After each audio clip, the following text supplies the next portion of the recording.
I'm sorry, I'm a total amateur. You're fine. So am I. We're all amateurs here. Okay, now I'm going to turn off my camera because I'm still getting freezing on your end. Yeah.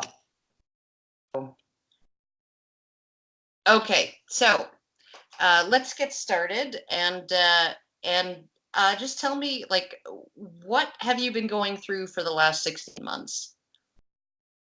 Well, when they walked me out of my office, they didn't tell me what the charges were. They didn't give me anything specific. They told me they would call me soon and let me know. And it was my chairman of the board, Neil Carey, who was in my office when I walked in. They didn't give me any answers. They walked me out with a box in my hands. They took my keys and my credit card, and they said they'd call me. And then 2 days later, they called me and fired me. And my entire world collapsed. Everything went away. I had everything. I had a family. I had the best job. I had career. I had so many friends, so many allies.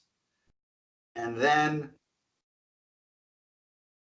almost all of it just vanished. It just evaporated. My entire being, my entire identity was stripped from me. I was president of American Atheists. Dave Silverman and president of American Atheists were one and the same. It wasn't a position I held. It was an identity that I had. Yeah. They took that from me. I had D. Silverman at atheist.org for a couple decades. And they just took it from me. And when he called to fire me, and there's a portion of the recording on the website, there was venom and bile and disdain in his voice. And even then, he didn't tell me what it was. I was fired with not a single second of due process. I was fired with not a single, Dave, did you do it? I was fired with not even knowing what the charges were. Right. I was fired unanimously by my board. My board had included my friends, some of my friends of 20 years or more, the people that I thought I could depend on, the people that I thought would be, my friends, and they all bailed. They unanimously decided that I should be fired. Not only should I be fired, but that I should be fired without a second of due process. That I should be fired that I should be fired callously. And when they did it in such a way, so they fired me on the accusations, which we know now, but they said it wasn't on the accusations. They said I had conflicts of interest regarding my book. Everything that I did with my book was above board. Everything that I did with my book was pre-approved by the board. My reports were regular, and by the way, it was extremely profitable for American Atheists. 6 figures profitable for American Atheists. Right. And 0% of the things that I did yielded money in my pocket. 0%. For them to make that accusation was just that statement. It was real broad, so I can't say it was an accusation. It was just a really, really broad statement that implied that I had done financial misdoings, which I hadn't. And we now know that they did a full forensic audit and it came back clean because I didn't do anything wrong.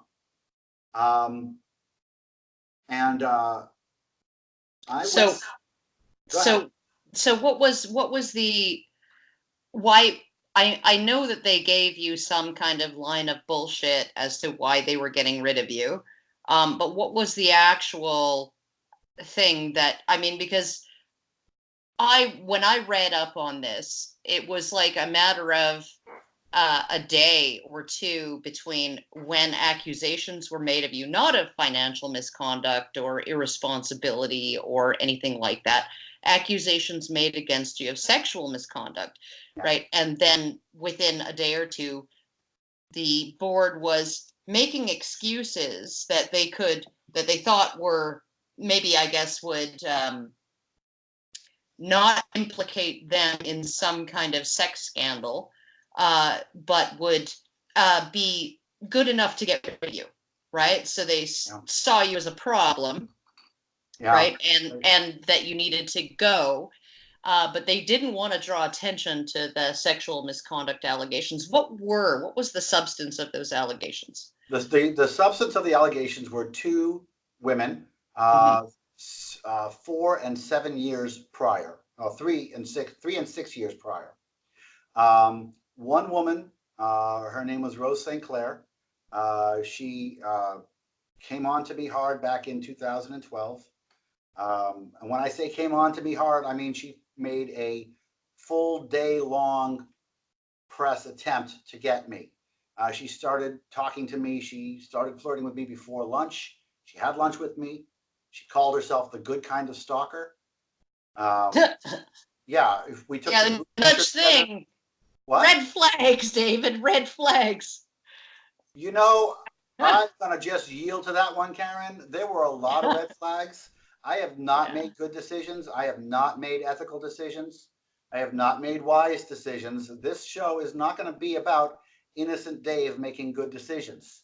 I'm no wallflower. I am not, I'm no Puritan. She came on to me hard. She had lunch with me. She took a big group picture with me. She sat next to me with dinner. We went back to my room, fooled around. Then she said, 6 years later, that she was too drunk to consent, or she was very, very drunk. And again, Rose didn't say she was too drunk to consent. What she said was she was very, very drunk. Now, the walk between the restaurant and the hotel was long, maybe a mile.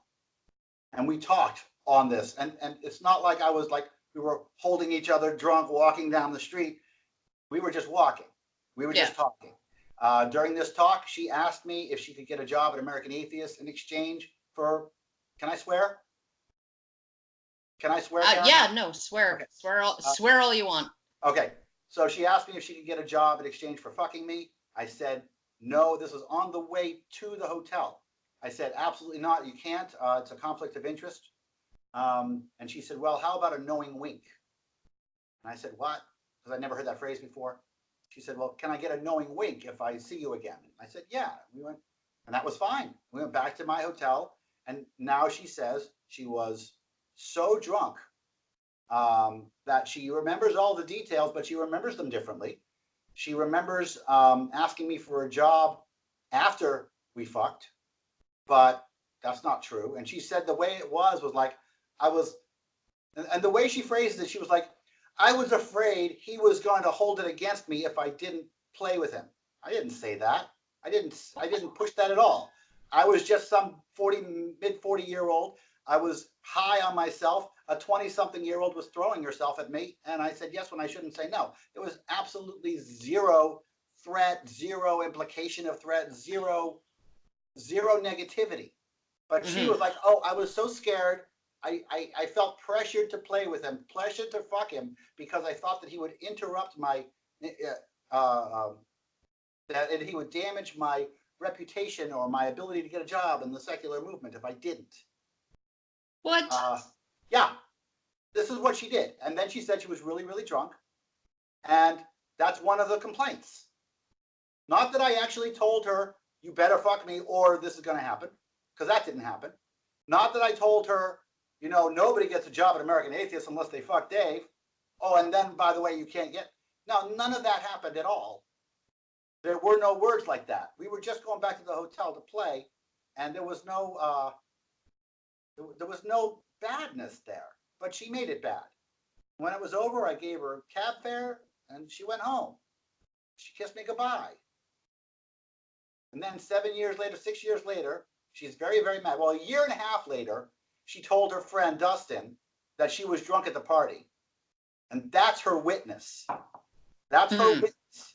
A year and a half later, she told her friend Dustin that she was drunk at the party. He was at the party, and now he is her witness as to her being way, way drunk. But she wasn't. How can he be a witness to been drunk at the party if he wasn't at the party? He was at the party. He just wasn't part of the conversation until she told him about it a year and a half later. Oh my God. Yeah. And that's the witness that she used at BuzzFeed. And then, and that's the good story, Karen. Okay. And yeah, the real story here is not just about this woman who obviously regretted having sex with me and lied on the back end to say that she was drunk in order to fuck with me, which in my opinion is clearly what happened. That's the better of the two stories. Right. That's the better of the two stories. And I mean, I'm going to tell you what happened with Beth Presswood. She's been outed. Okay. I'm going to tell you what happened with her, and it's like a soap opera. It's like a Shakespearean tragedy. Okay. She and I'm going to try not to get it. I got into a little bit more detail in the last podcast that I did, and I got a little criticism for that. But I do want to tell you what happened. Right. So this woman, Beth Presswood, and I had been friends for years. She was married, Polly, to Matt Dillahunty, who was on my board of directors. And of course, Matt Dillahunty is a powerful guy. He's got his own TV show. He's got his own organization. Mm-hmm. And he's got a pretty big following. And she was his wife, and I was friends with both of them. And we went to, and we were at a convention, an American Atheist convention. And after the convention was over, a big group of us went out to a dinner afterwards. The dinner was off-site.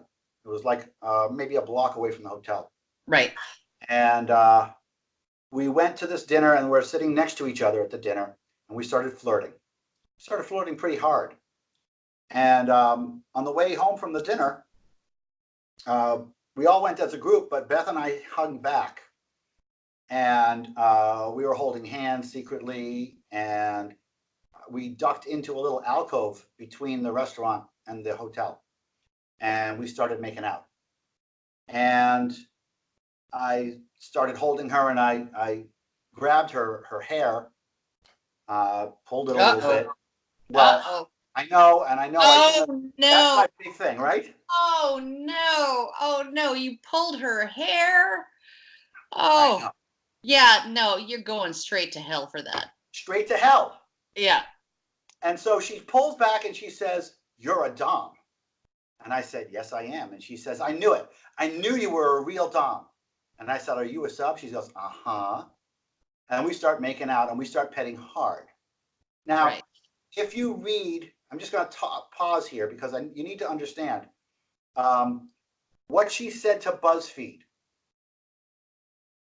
It was so grotesque. What she said to BuzzFeed was, as soon as I got her in a room alone, I grabbed her breasts, I pushed her against the wall, I pushed her down. She said no. I slapped her lightly across the face, said, "You're not allowed to say no to me." She said red, psychically knowing that red was the safe word, and then I let her up and let her go. That's what she said. Now, the way it is in the BuzzFeed article, it happened in a matter of a minute, maybe less. Right. That's exactly what she said. I mean, I grabbed at her breasts. I pushed her against the wall. She went down to the ground. She said no. I said I slapped her, and then she said I read, and she's gone. That's the whole thing that she said. Yeah. Every single sentence was true, but sentences individually were parsed together, and the context was completely removed. And I'm going to explain that to you now, because the first part, when I shoved her against the wall, well, I didn't shove her against the wall. I pushed her against the wall. We leaned against the wall. That was in the alcove, and we were getting busy in that alcove a little bit. And then we went up to back to the hotel, and we went up to the rooftop deck to smoke weed with Ken Lukenin, who's the director, who was a board director. Oh, you criminals! I know, it was awful. Oh my goodness. Yeah. You've got to hear this though, because you need to understand the level of lie that this woman told to screw me over. Right.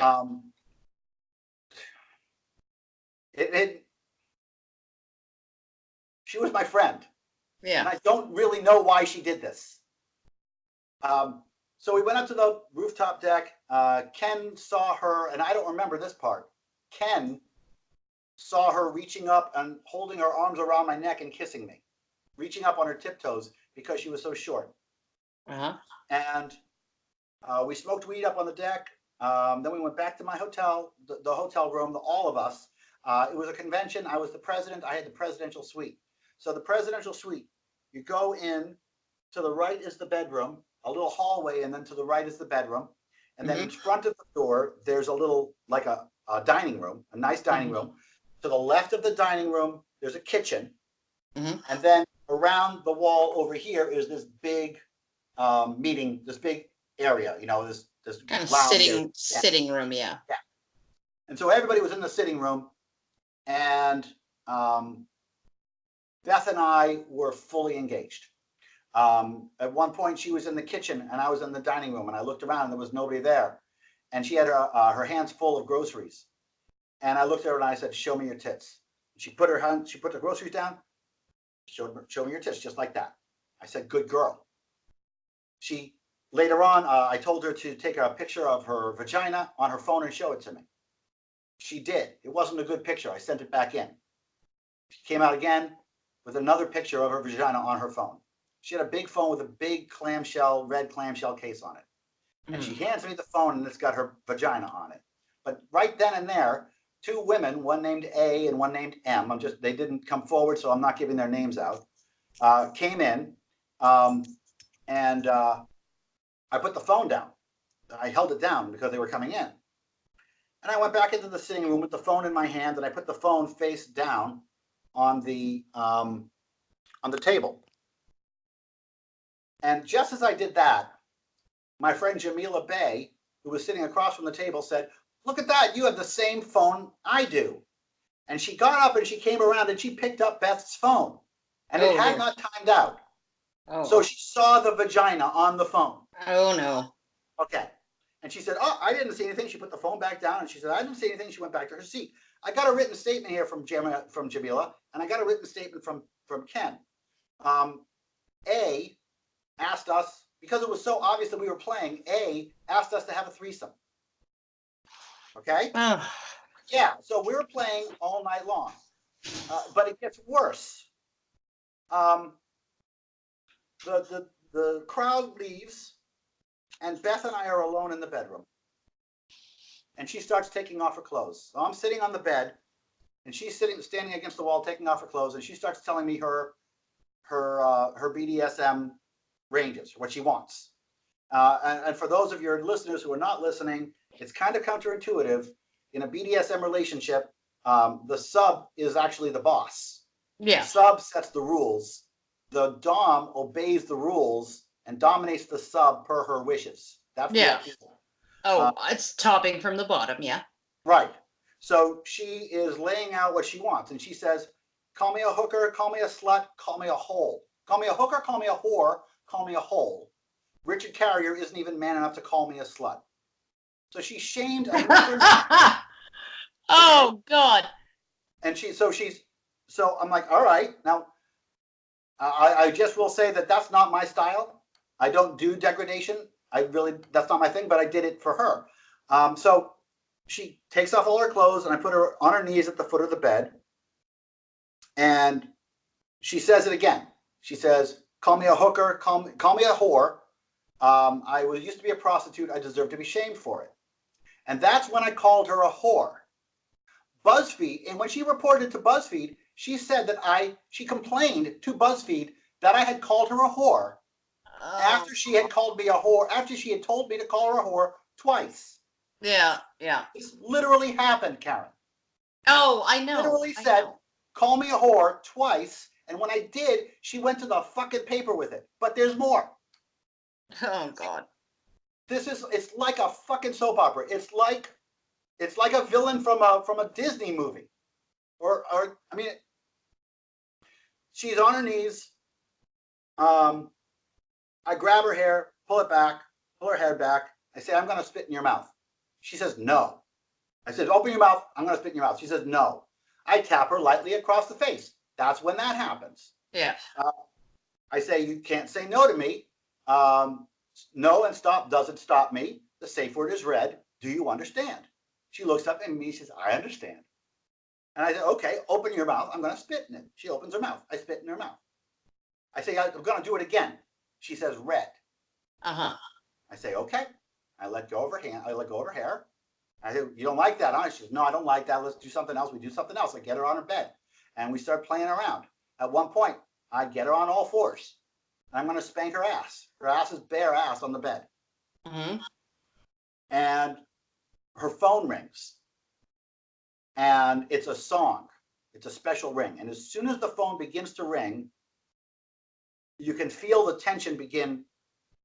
Everything stops. The tension is created immediately. The fun thing that we're having comes to an abrupt end, and she is tense and she is not happy. And I said, who is it? And she says, it's Matt. And I said, well, what do you want to do? She says, let it go to voicemail. And so I sat there looking at her bare ass until this song ended. And it went to voicemail. And then she says, I got to go. And I said, okay. And she gets up and leaves.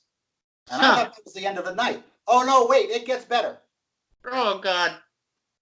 Because hours later, when I'm in bed, there's a knock on my door, Karen. It's Beth.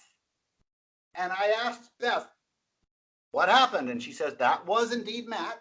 And she says, and I say, what did he say? And she said, he doesn't want me to fuck you. And I said, well, what do you want to do? And she said, well, if you don't tell Matt, I won't tell your wife.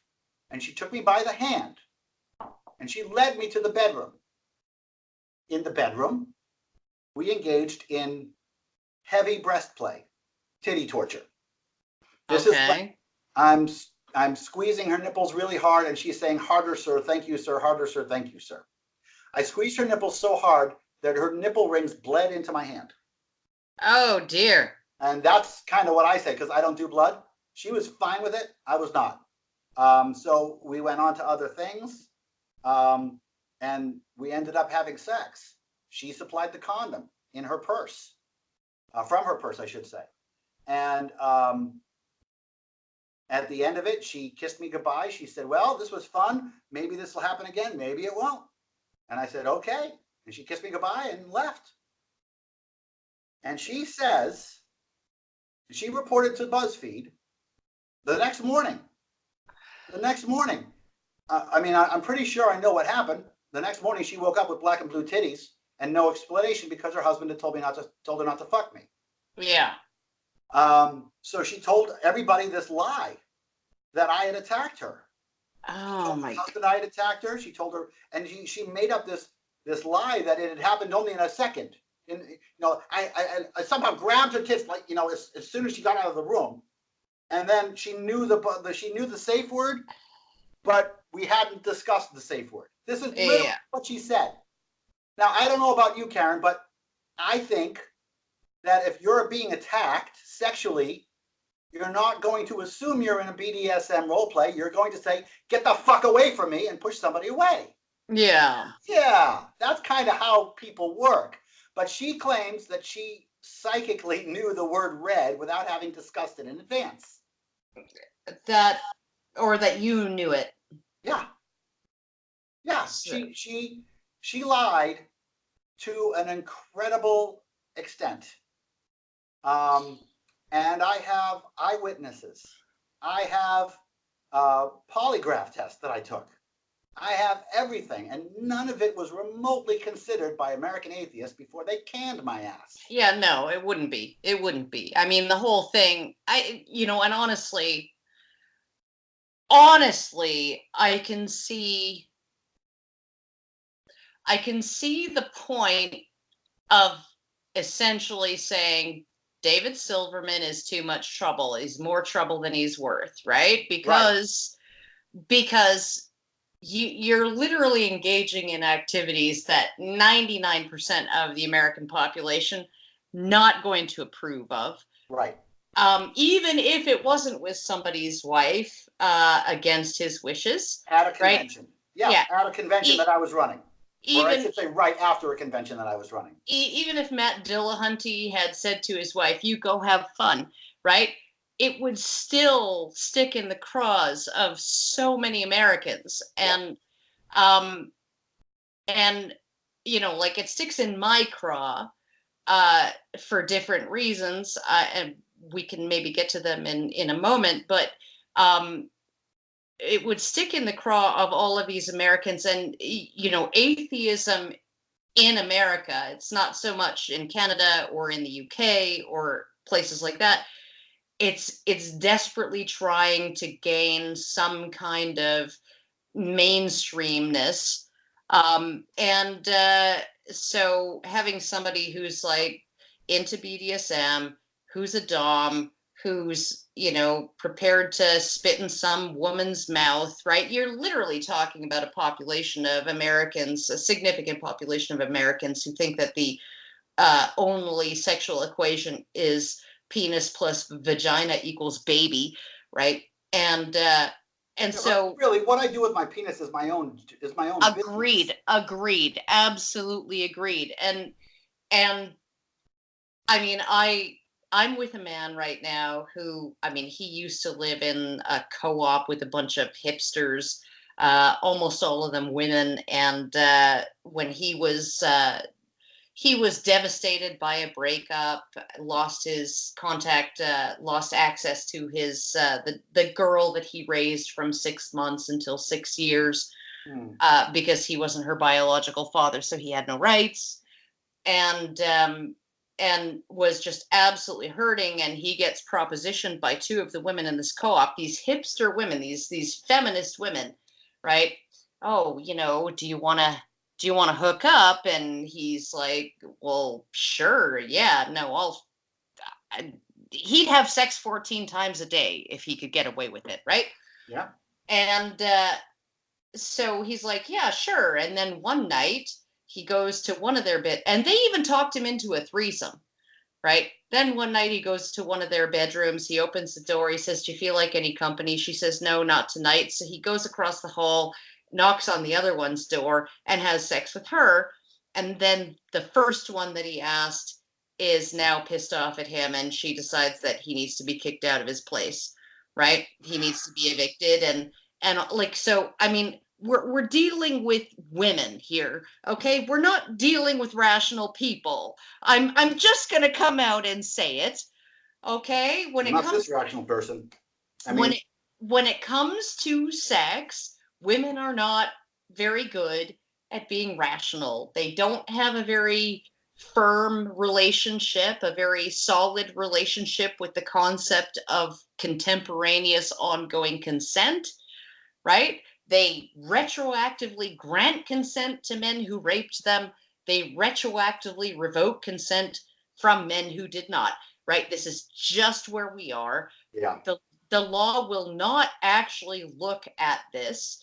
And if you don't believe a woman, you're victimizing her. And if you, as an accused, defend yourself, if you even so much as dare to say, "I am not guilty, I did not do that to you," right? You are actually going to be seen as having victimized her further, because your victimization of her is assumed, and you contesting that is actually you just further abusing her, right? I'm completely blown away by how this works.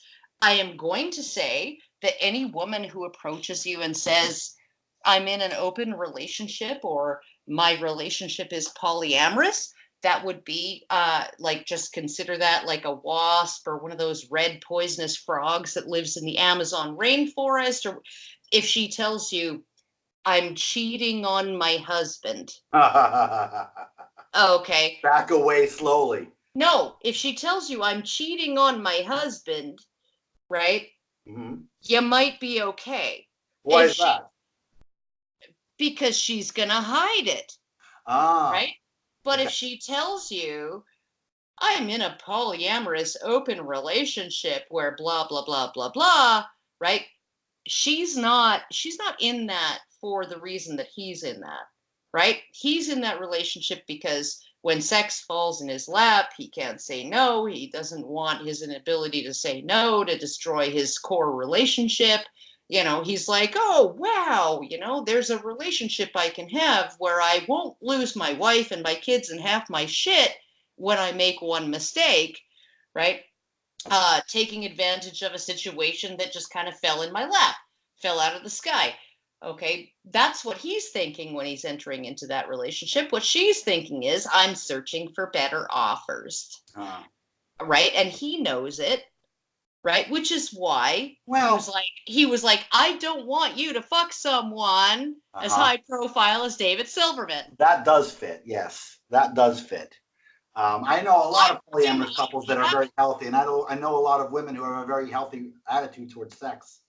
But the people that I've been dealing with, this fits the model perfectly. Matt has always been, very self-conscious about me. He's always been second fiddle, the second most famous guy at American Atheists. I don't know. I don't want to speculate on his mind, but there's a reason he didn't want her to have sex with you. Yeah.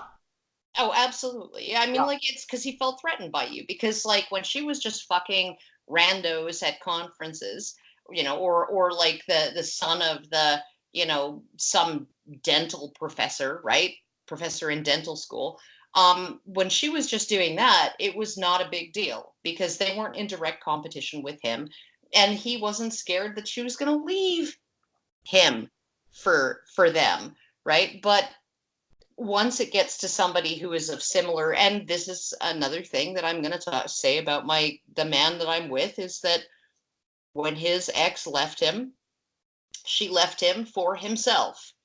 She left him. He was in a polyamorous relationship, right? He went in thinking, oh, I don't have to ruin things by being unable to say no, right? When opportunities present themselves. She went into it thinking, well, I can get somebody who's essentially identical to this guy and pushes all my buttons in the exact same ways, but he's 10 years ahead.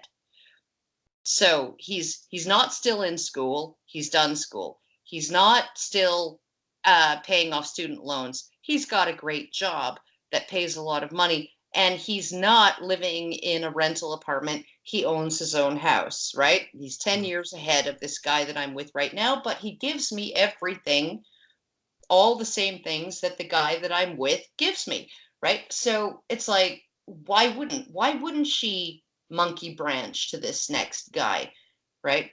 It's I'm just like, I'm looking at it and I'm thinking, and hilariously, all of her other male paramours, right, uh, were dumped as well, right? So she went from a polyamorous relationship, where she had 3 or 4 guys on the side.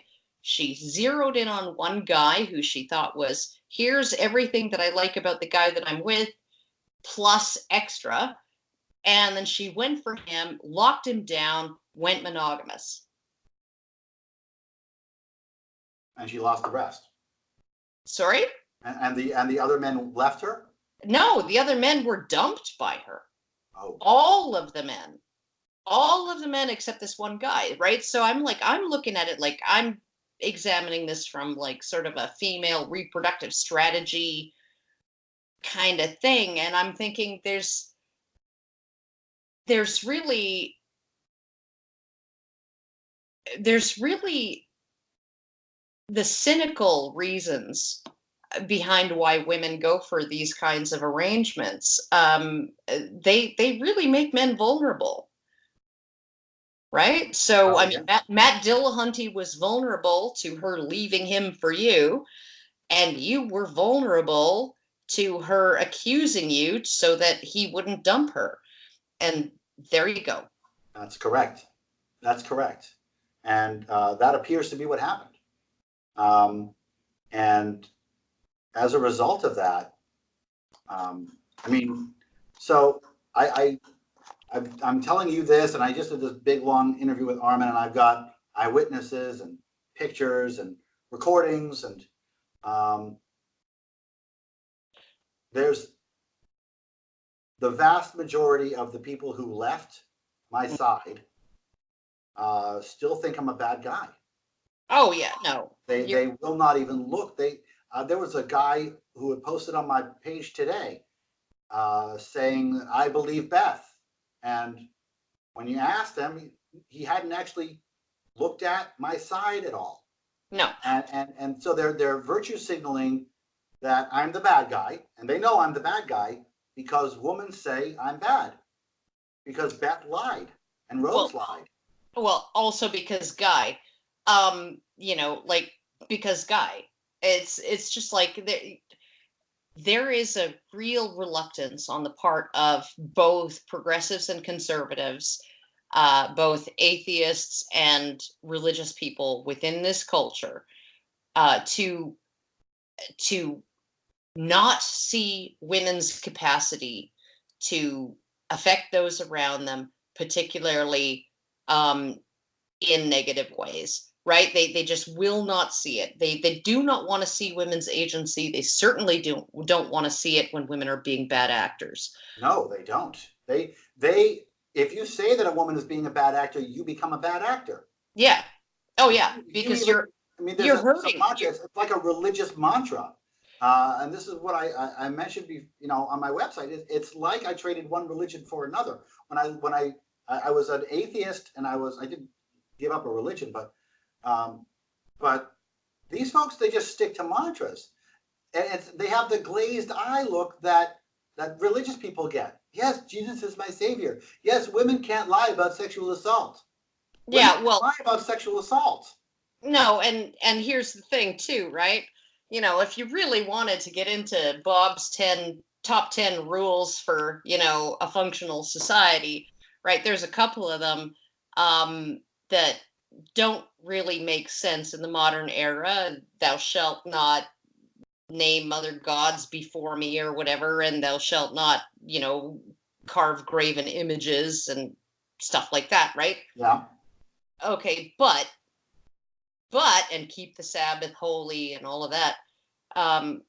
Which, I have some Orthodox Jewish friends who can't push an elevator call button on Shabbos, right? Right. But, and who ask me to light their cigarettes for them on Saturdays. But, okay. So those are kind of ridiculous and silly. But what's one of the top 10? Thou shalt not bear false witness. Yeah. Right. And there's a reason it's in that list of fundamental rules. I mean, we all agree thou shalt not kill, thou shalt not steal, thou shalt not covet, that, envy leads to bad things, like the Soviet Union and Stalinism. Capitalism. Certainly. Yeah. Well, capitalism is a little bit more, I think, individuals acting individually. Communism generally requires top-down enforcement, but Yeah, but coveting is the basis of capitalism. You want that Mercedes, so you work harder, and so you buy that Mercedes. The reason that you work harder is because you covet. That's right. That's right. And and I don't. But when you're looking at, thou shalt not cover thy neighbor's wife, right? You don't take away the thing that really is, when you look at our trajectory as a species compared to other primates. There is a certain egalitarianism that has been kind of built in between men, that has been kind of built in right from the get-go. If you compare us to chimpanzees or bonobos or gorillas or orangutans, what you find is a human universal that in every single culture, most people engage in monogamy. Mm-hmm. Right? Yeah. And that is kind of a form of generosity on the part of powerful males to socialize the propagation of genes. How so? How is it Well, generous? because if you have a situation like Genghis Khan, where he had something like 1,000 children, right? And how many males in his circle or in his vicinity were essentially edited out of the gene pool, they were selected out, versus a human culture where every man has a reasonable chance, right? You Yeah, know, a reasonable chance of passing on his genes, yeah. right? And um, it's not just because those men are, you know, as fit as all other men. It's that they're given the opportunity because of the generosity of men who could, if they wanted to, monopolize the entire female reproductive potential. Oh, I see. So by a man sticking to one woman, he is allowing other men To to to have a prosper. shot, to have a shot, Okay, okay, right? I can see that. And this is one of the reasons, in my opinion, that men get along with men the way male chimps don't get along with male chimps, right? Like we actually have a society where men who are not related to each other can sit in the same room and not rip each other to pieces in the first 15 minutes, Mhm. right? Yeah, chimpanzees can't do that. Bonobos can't do that. Gorillas can't do that. Gorillas really can't do that. But somehow we've figured it out. And I think that there's a whole bunch of things like cryptic ovulation and the development of permanent breasts in women and things like that that have facilitated that biologically. But I think that the thing that I'm getting at is that when you have, Jordan Peterson said, uh, noted, that when you have, it's not so much poverty that creates violence, it's relative poverty, right? So if everybody's poor, people don't generally tend to be violent with each other in a community, right? They Well, tend that's to, because there's nothing to steal. yeah, they tend to cooperate with each other. But when there's relative poverty, where some people have too much and other people have too little comparatively, right? Then you have a problem, right? And so, and that fosters violence because there are people who see what other people have. They want those things or some portion of those things for themselves. They can't get them. They have no way to get them, and they act out violently. And I What think, about desperation? I mean, if you've got, um, you're you're assuming that it's all based on greed, but isn't it also about based on desperation, hunger, fear? well, if it was based on desperation, hunger, and fear, then the communities that where everybody is poor would be more violent because they would be busy trying to steal the pittance. They wouldn't be making stone soup, right? They would be um, killing each other in order to get a little bit more for themselves. And when you look at chimpanzees and how they behave, I mean, they engage in genocidal violence, um, against other groups.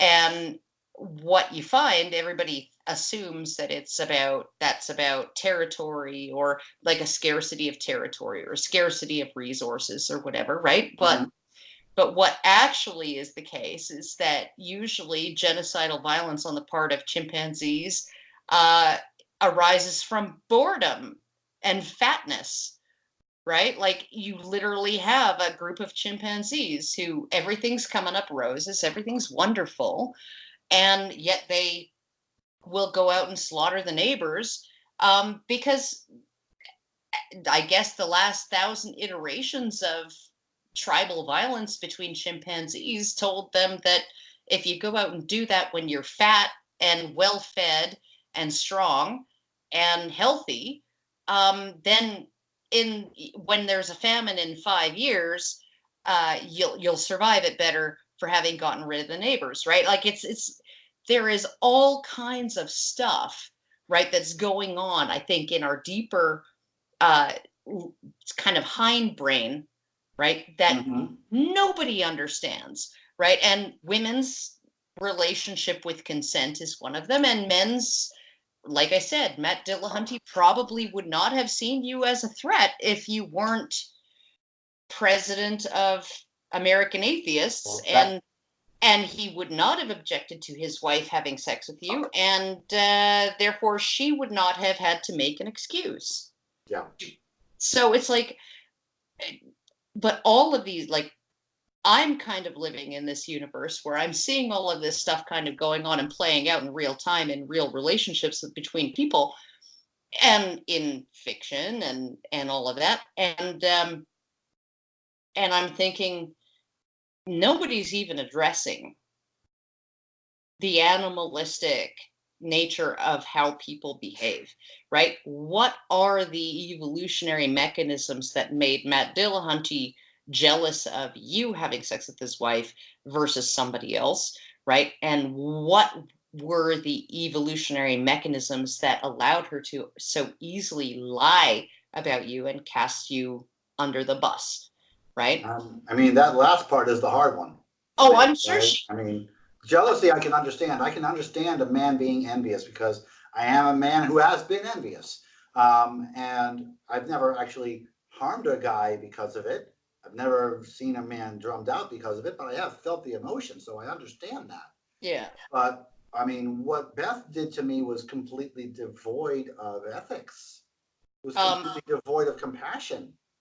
Women's She women's dehumanized me and dismissed me and destroyed women's me. women's morality is extremely malleable. I'm just gonna say that. Well, all women know, but yes, this woman.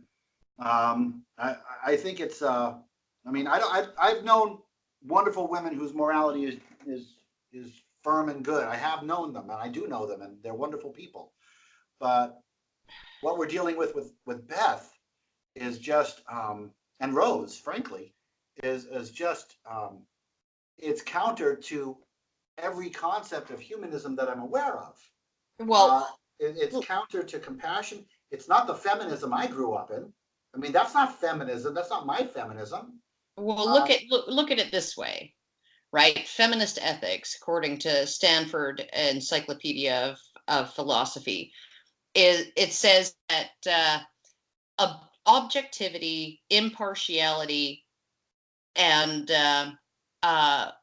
principles and things like that are male constructs, and that partiality and that women's ways of knowing and women's ways of constructing an ethical framework are much more subjective.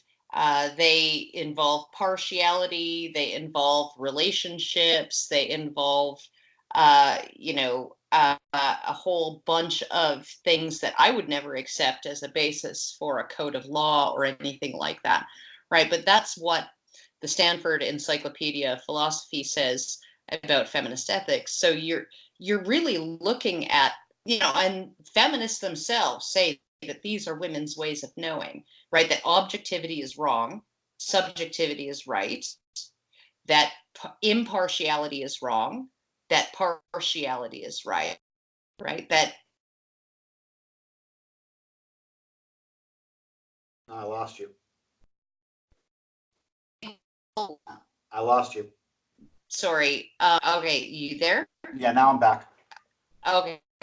That all of these things that we sort of take for granted, me as a woman person, right? You, for granted, going to some kind of going to be an objective standard. It's that when a woman consents, she consents. She can't change her mind later, one way or the other, right? She can't retroactively grant consent to somebody who raped her. Right. She can't retroactively revoke it from somebody who didn't. All of this, those don't matter within sort of the academic branch of feminism, right? And that's ridiculous.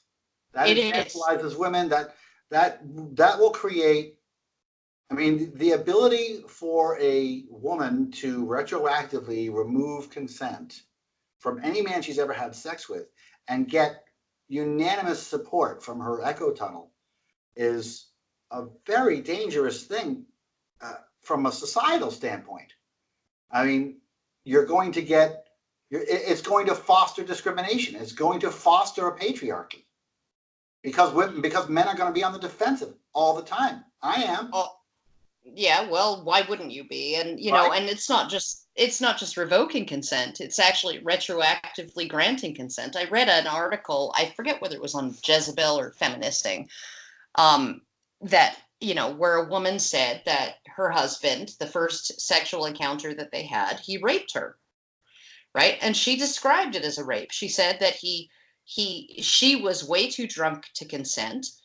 There was absolutely no way that she could have consented to sex in that condition, right? She was incapacitated. He had sex with her. She woke up. She liked what she saw next to her in the bed, right? And then he texted her and wanted to continue dating her, and she liked him. So she just that doesn't matter. It doesn't matter that he raped her, right? And so, like, when you have this way of justifying, you know, how am I feeling in the moment, right? And this really does seem to be a female thing. It's increasingly a male thing in modern times. But how do I feel in the moment about this situation that happened 1 or 2 or 10 or 150 days ago, right? Or 10 years ago, right? How do I feel in the moment about it? And how has because when you recollect things, when you actually remember things, you're not just recalling memory. It's not like playing a videotape. You're actually editing every time you remember something. You're editing that, Mm-hmm. right? Mm-hmm.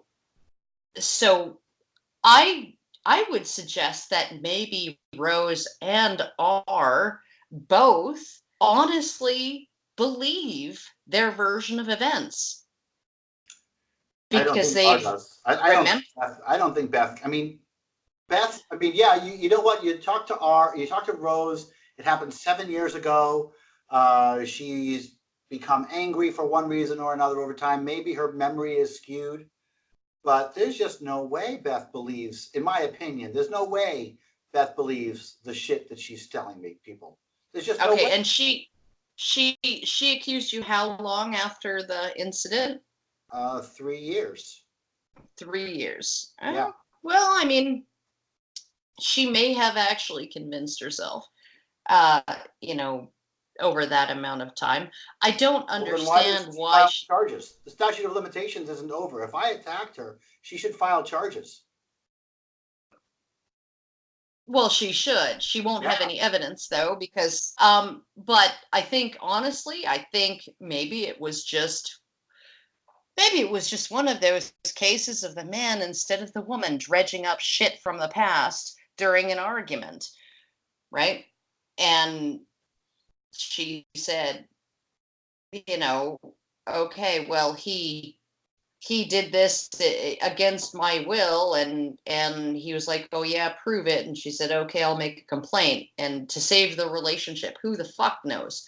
I mean, like, the Hofstra, I don't know if you read about the Hofstra University case. Mm-mm. It was a false rape allegation. It was against 5 men of color. And what happened was, these 5 men were at a dorm party, and a young black woman, approached them, and she'd been kind of separated from her boyfriend that evening. They lost track of each other, and she asked them if they wanted to have sex. She was drunk and feeling uninhibited, and so they went to a bathroom, and 4 of these 5 men had sex with her. The fifth one had a girlfriend, so he abstained, but lucky for everybody, he recorded it on his phone. Okay. And then so she decides, afterwards, she walks back to her dorm room, with her shoes in her hand and her hair all messed up and looking all disheveled. and her boyfriend is waiting outside her dorm room door. And he says, what happened? Where did you go? And she says, oh, I was raped. And he talked her into reporting it to the police because, oh my God, you were raped, right? She was just like, I don't want my boyfriend to know that I cheated on him with 4 men in a public bathroom, right? That was her thing, right? Anyway, so the police investigated. They found, she told the police that these men had tied her up with a rope to a bathroom stall and had raped her, right? The police found condoms with DNA matching these guys on the bathroom floor, but they found no rope. They found no signs of a struggle. They found nothing other than these. And they're like, the police are like, wait a minute, why would they leave the condoms filled with their DNA lying here for anybody to find, but not the rope that she allegedly was tied up with, right? So then they got a little bit, I guess, curious, and then 4 of them were arrested. They were facing up to 20 years each on this charge. They were interrogated. They were held in jail, and the 5th one finally phoned the legal team of the others, and said, I have video of this. And this woman did not abandon her story until the police said, we have video footage of you initiating the sexual encounter, inviting them to have sex with you, egging them on during the course of events. Do we need to watch it together? Is this what, or are you going to accept the fact that you consented, right? And she finally said, okay, yeah, I consented, and I lied because I didn't want my boyfriend to find out I cheated, and I didn't want everybody else to think I was a slut. And you know what she got punished with? What? These guys were facing 20 years, right? And they would have gotten it if not for that recording. Yeah. Oh, yeah, absolutely. There would have been a 50-50 chance at best of them being acquitted. But she got mandatory counseling. So. Oh, and I think she might have got community service. So these 4 men might have gone to prison for 20 years because she didn't want to be embarrassed by her own behavior, right? And this is it's not that the story wouldn't have terrified me as much as it does now. It's not that all women do this, okay? It's that when they do it, they get away with mandatory counseling and community service, right?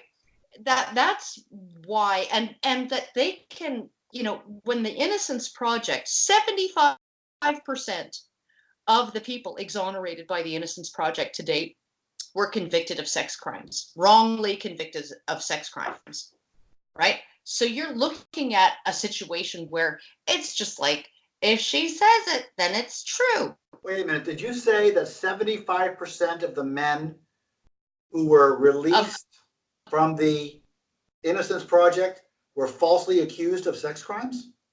They were wrongfully convicted of sex crimes, yes. Does that equate to falsely accused? Not always. There's falsely accused. Generally, people understand it to be, I know you're a woman saying, or a victim, an alleged victim saying, I know you didn't do it, but I'm going to accuse you, right? Right. Okay, so like what you went through. Yeah. But there are other cases where an accused is misidentified, where the woman genuinely believes that, this was the guy, and it turns out he wasn't, right? She didn't make up the story. And also some of these convictions are for more than sex crimes. Sex crimes form a component of them. Okay. They're for rape murders. People like David Milgaard and uh, I think 7 out of the uh, 10 most infamous exonerations in Canada were of men convicted of rape and murder, right? So David Milgaard was innocent. Stephen Truscott was 14 years old when he was sentenced to hang in Canada. He was one of our last death penalty recipients for raping and murdering a female classmate, and he was exonerated at age 60 finally, right? Yeah. His death sentence was commuted because of his youth, and then we got rid of the death penalty. But he served life in prison. He got out, and he was exonerated after he had served life in prison. So yeah, and it was all based on the fact it was based on the fact that he was the last person who was known to have seen her. This stuff scares me so much more now than it used to, because of course I've been through it. And the profound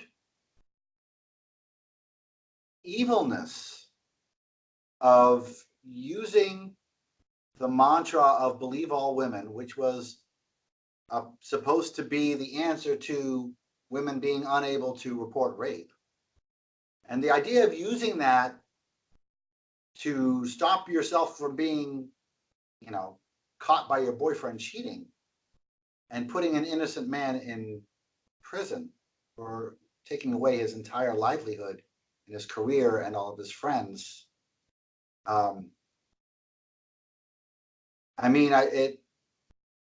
It's a level of evil, I don't have another word, that I'm not accustomed to. And the fact that we don't, as a society, punish false accusers, the fact that, your example of the girl who just got community service, that's pretty functional. And right now, Rose and Beth are seen as heroes in the atheism, in the far left atheism world, because they took down the big bad Dave Silverman, who is guilty, by the way. Oh yeah, you're totally guilty. Absolutely 100% presumed. But awful. Do you remember Justin Vacula, or Vacula, rather? Yeah. He was accused by Amy Roth's fans of doxing her for linking to her Etsy page. Right? I yelled at him wrongly about that. I yelled at him wrongly for that, for that and for other things. But yeah, just it's been a real interesting 16 months. And, I've gone through this horrible phase of my life that I'm only now beginning to peek out of.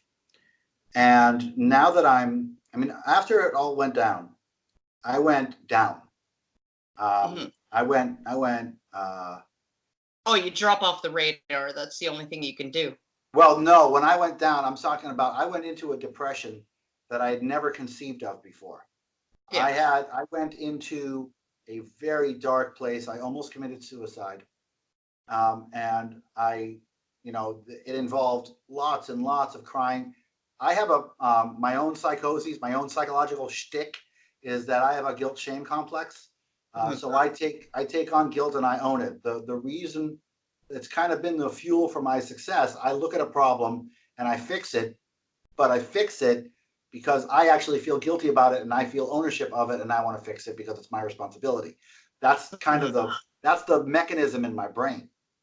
And so when this all came down, even though I didn't do it, I did have sex with these 2 women. I did cheat on my wife. I did lie to my wife and lie to my kid about it. And that just festered into a shame cycle and a guilt that just consumed me. And you victim blamed yourself. Oh yeah, that's right. That's what I did.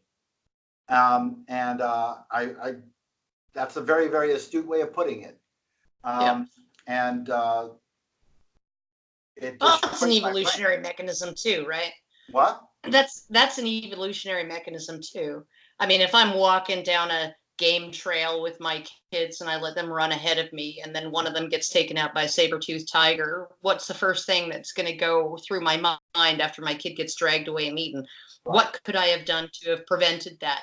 Right? What did I do wrong that I can do differently in the future? So victim blaming is, this thing that feminists call victim blaming is actually the first step toward recovery for anyone who's been through anything traumatic, right? Right. Because What could you do to stop it from happening again? your brain will try to force you to learn a lesson for it. And it's the people who were the equivalent of people who got struck by lightning on a clear day while sitting on their living room sofa, right? Those are the people who tend to become agoraphobic, never recover, because there is no explanation. There is no, what can I do differently? I was sitting safely in my home on a clear day on my living room sofa, right? And so, I mean, I'm going to say, if you learned a lesson from this, that's great. And, it's just one of those things that I think I learned so much. I mean, I learned so much. I learned what friends are, and I learned what friends aren't. Yeah.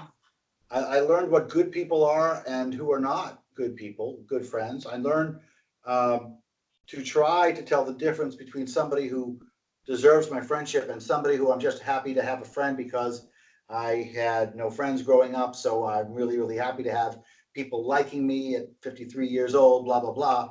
So that little, that my young boy inside my head is happy that I have friends. I have to put that aside and actually pick and choose the friends who will actually, I don't know, say, Dave, did you do it? Once. Yeah, I know. Yeah, no, not just assuming that you did it. And a lot of that is even I think maybe some of those people that you thought were your friends, they might not think you did it, but at the same time, they're not going to stick their neck out for you. And that's the problem. That's not a good friend. Yeah, Right? no. That's the thing. That's not a good friend. So I put up this video, and I'm going on yours, but also Dusty, Cult of Dusty, did an analysis, and he liked my side. And my side is clearly correct. Right. I have all the witnesses, all the pictures, recordings, polygraph tests. I got all that stuff, and all by the way, a consistent story that makes sense. Yeah. And looking at the people now, even after I pushed that up, there have been no people. I mean, my site has been up for a week. The response has been, and I'm going to say this specifically, 100% positive as far as people believing it, because I have all the facts and it's clearly true, frankly. And despite that, my former friends over at the progressive feminist side still hate me. Yeah, of course they do. They say they're afraid of me. I'm going to come. They've always been afraid of me. Oh, God. Oh, yeah, they've always been afraid of me. And Karen, you don't know me, but I'll spank an ass and pull your hair if you want me to, because it's fun. But I'm not a violent man. Sex is a fun thing that people do for fun. It's a game. And there's no violence in me. There's none of that. That's not me. And now these people are just, I'm afraid of Dave. I've always been afraid of him. And I believe the woman, even though I refuse to look at the evidence. They refuse. My former friends. So it comes to a point where you say, okay, well, yeah, they're going to face ostracization if they take my side. Well, you know what? Fuck them. No. They deserted me. They deserted me in minutes. Permanent. Okay, but at that point, you have to realize that it's not just a matter of they deserted you. They would have to admit that they were wrong, and that them being wrong harmed somebody. Right? This is one of the things that I talk about all the time when it comes to, in particular, circumcision. Is if you have a doctor who's circumcised 10,000 babies, right? and you present him with evidence that that was a harm, he's going to resist that evidence more than anybody else, because then he has to admit he harmed 10,000 babies. Yeah, well, my former friends harmed me. Yeah, they Yeah. did, and they know it, and that's why they aren't going to admit that they're wrong now. That they're going to stick to it. They're gonna try and it's just a human impulse to not want to admit that you've been catastrophically wrong and done harm to somebody who didn't deserve it. Right? Yeah, That's I guess I understand. I see that because I used to be, in that crowd. But God damn, it's painful. I you mean, know the amount of pain, the amount of suffering that I have had because of the ostracization, because of the shunning, because of the loss of people I once loved and respected in a second, without explanation, without Dave, did you do it? Without a second of thought. Yeah. Uh, Oh, yeah, no, it's absolutely atrocious. And yet, in 2012 you gave a statement that was published on Skeptic, right? Essentially saying, oh, the misogyny, and oh, the harassment, and oh, the horribleness of atheism, movement atheism, um, in terms of uh, you know, brutalizing women, harassing women, being unwelcoming to women, all of these things. And I have no problem with your statement. No problem at all, because I agree with all of it, right? Threatening sure. people and harassing people and all of that stuff, I don't agree with. Right. Um, but you were called to make that statement based on what? Based on perception, based on the perception that feminism is under fire, based on the Based on perception that, accusations, based on yeah, accusations that your movement was rife with misogynistic harassment, correct, right? correct. Yeah. And I still remember this one hangout I watched between, it was PZ Myers, Jen McCright, and Rebecca Watson. And Rebecca Watson said, a lot of women in this movement say they've never been harassed, but they just haven't actually been trained to spot what harassment is and misogyny is, right? And it's like, I'm thinking to myself, because I am, okay, don't get me wrong, I'm not the typical woman, right? I am the woman who, when I go to the company Christmas party for my boyfriend's work, right? He works in industry, right? So he's working in oil plants and potash facilities, and he's extracting things out of the ground. He's like working on the automation for doing that and all of that. So it's a whole bunch of blue collar guys. It's a whole bunch of guys who came up through the oil patch, right? Then got a 2-year diploma in how to program a PLC, and now they're making money like out the wazoo, right? Okay. Okay, but they're just blue collar guys. They change their own car batteries. They rotate their own tires, right? They do all of that stuff, right? And that's what I grew up with. That was my dad, and that was my mom, frankly, as well. But so when we're at the Christmas party, I say hello to the women, and then I go and hang out with the men, Yeah. right? Because I like them. I like them because they will show me really disgusting memes, or really gross videos of guys in the Amazon rainforest getting their dick sucked by a fish, or whatever, right? Like, just this is who I am. I am not the person who's like going to talk about, well, I was thinking of replacing my kitchen appliances this year, but it looks like we're going to have to wait until next year, right? Not into that. Right. And so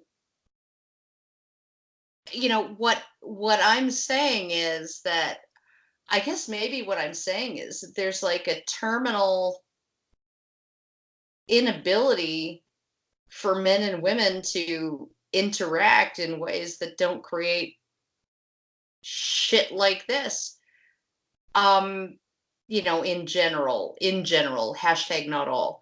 But I mean, I'm looking at it like I love that culture, right, of locker room talk. Okay. I grew up in it. I participate in it. I absolutely love it. And I don't get called a disgusting misogynist predator because I engage in locker room talk. You do, and when I show up to work with a bruise on one cheek and another bruise on my other jawline, right? And my boss says, "Oh my God, Karen, what happened?" And I just grin like the cat who ate the canary and say, "Oh, this? I walked into a door and I liked it so much, I walked into it on the other side," right? I mean, I can get away with that. I can get away with showing up to work with bruises on my face and say, "Yeah, it was from some freaking hot sex." Right. And you Yeah, can and not get demonized for it. not get demonized for it, not get judged for it. She said, "Oh, Karen, you're terrible," and then giggled and walked away, right? And as long as there were no salty tracks of tears on my cheeks, none of the customers at the tables that I waited were asking me about why my face was bruised, right? Because I had a shit-eating grin on all fucking evening, right? And so it's like they're just like, "Oh yeah, no, it's we're not going to mention it." And I'm thinking, okay, but if when my dog knocked me down, right? She knocked me off my feet. I did a face plant. You could see the pictures on Twitter if you're interested. Um, Broke my front top teeth and essentially gave me road rash on half of my face, my left shoulder, and my left hip, and my right knee. Um, I had an altercation with a sidewalk. Um, yeah, Need a and smaller dog. yeah, what's the other guy look like? Laid out flat, hasn't moved since. I think I won, right? But um, the dog, yeah, the dog. At least she didn't try to eat my face while I was lying there vulnerable, wondering whether I needed a spatula to peel myself off of the freaking pavement. But um, she actually acted concerned. It was like a revelation for this dog. Um, but because of how I went out in the world with those injuries, those extremely visible injuries, nobody actually asked me, "Is your man hurting you?" But I knew they were wondering, Assuming it in some cases. assuming it in some cases, wondering it in others, right? I live in a small neighborhood, right? And so everybody, all the cashiers at the grocery store know me, and everybody knows me.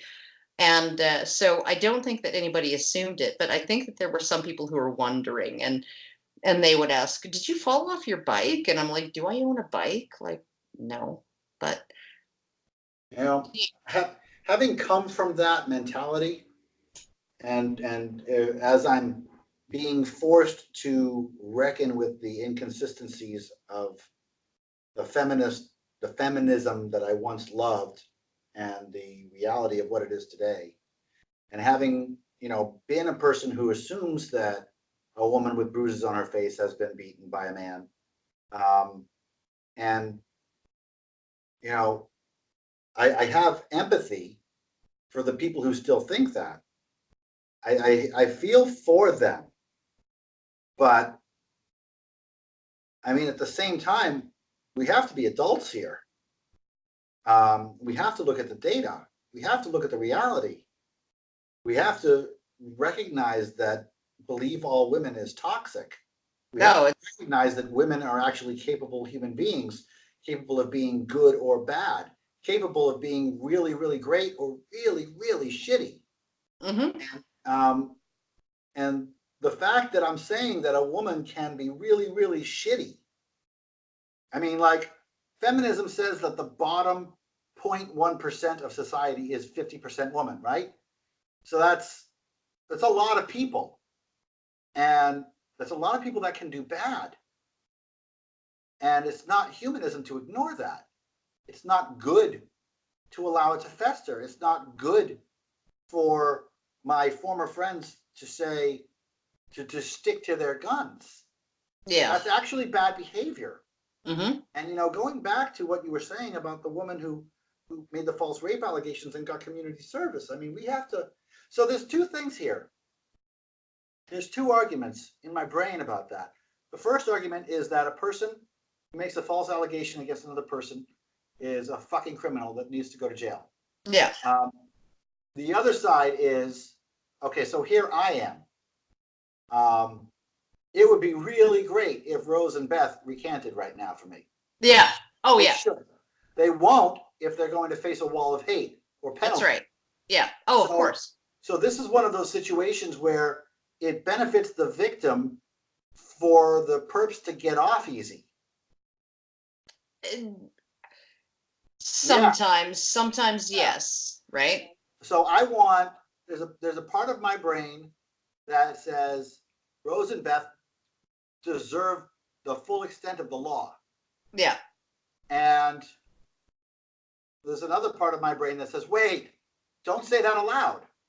Yeah. Of course. We want them to come out. We want them to say, oh, hey, you came forward. Good for you. Yay, you coming forward. And so there's a validity to that. Okay. Agreed. There's validity there. So I am having a dissonance, a clear cognitive dissonance, because depending on what my mood is, I want completely different things to result of this. Yeah. And I don't know what the right answer is.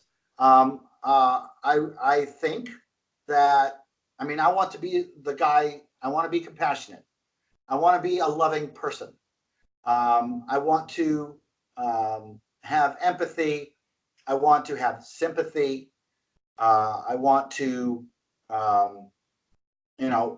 okay, let's do what you did. Let's give Rose and Beth the benefit of the doubt and say they believe what they said.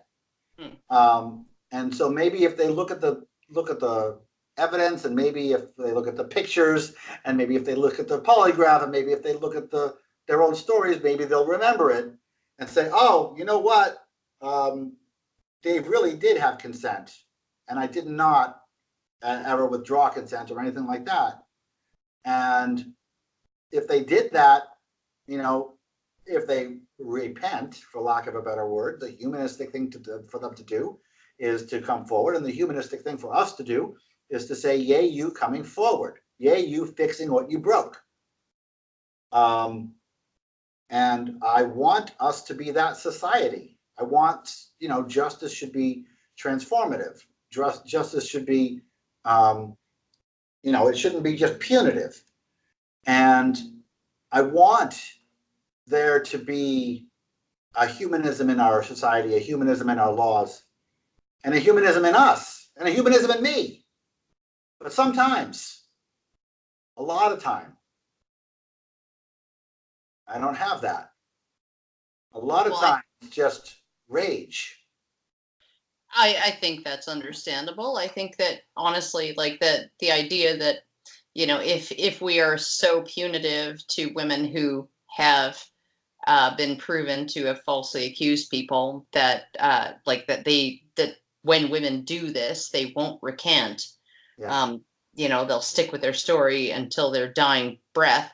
That is a deterrent from, a deterrent to recanting. But at the same time, I think that actually punishing egregious false accusers, right? The ones who are really egregious, right? Yep. And publicizing the cases. I mean, like, I was just on the radio tonight on Honey Badger Radio talking about this latest accusation against Brett Kavanaugh, right? This was the guy who was supposedly going to overturn Roe v. Wade, even though he voted with Planned Parenthood.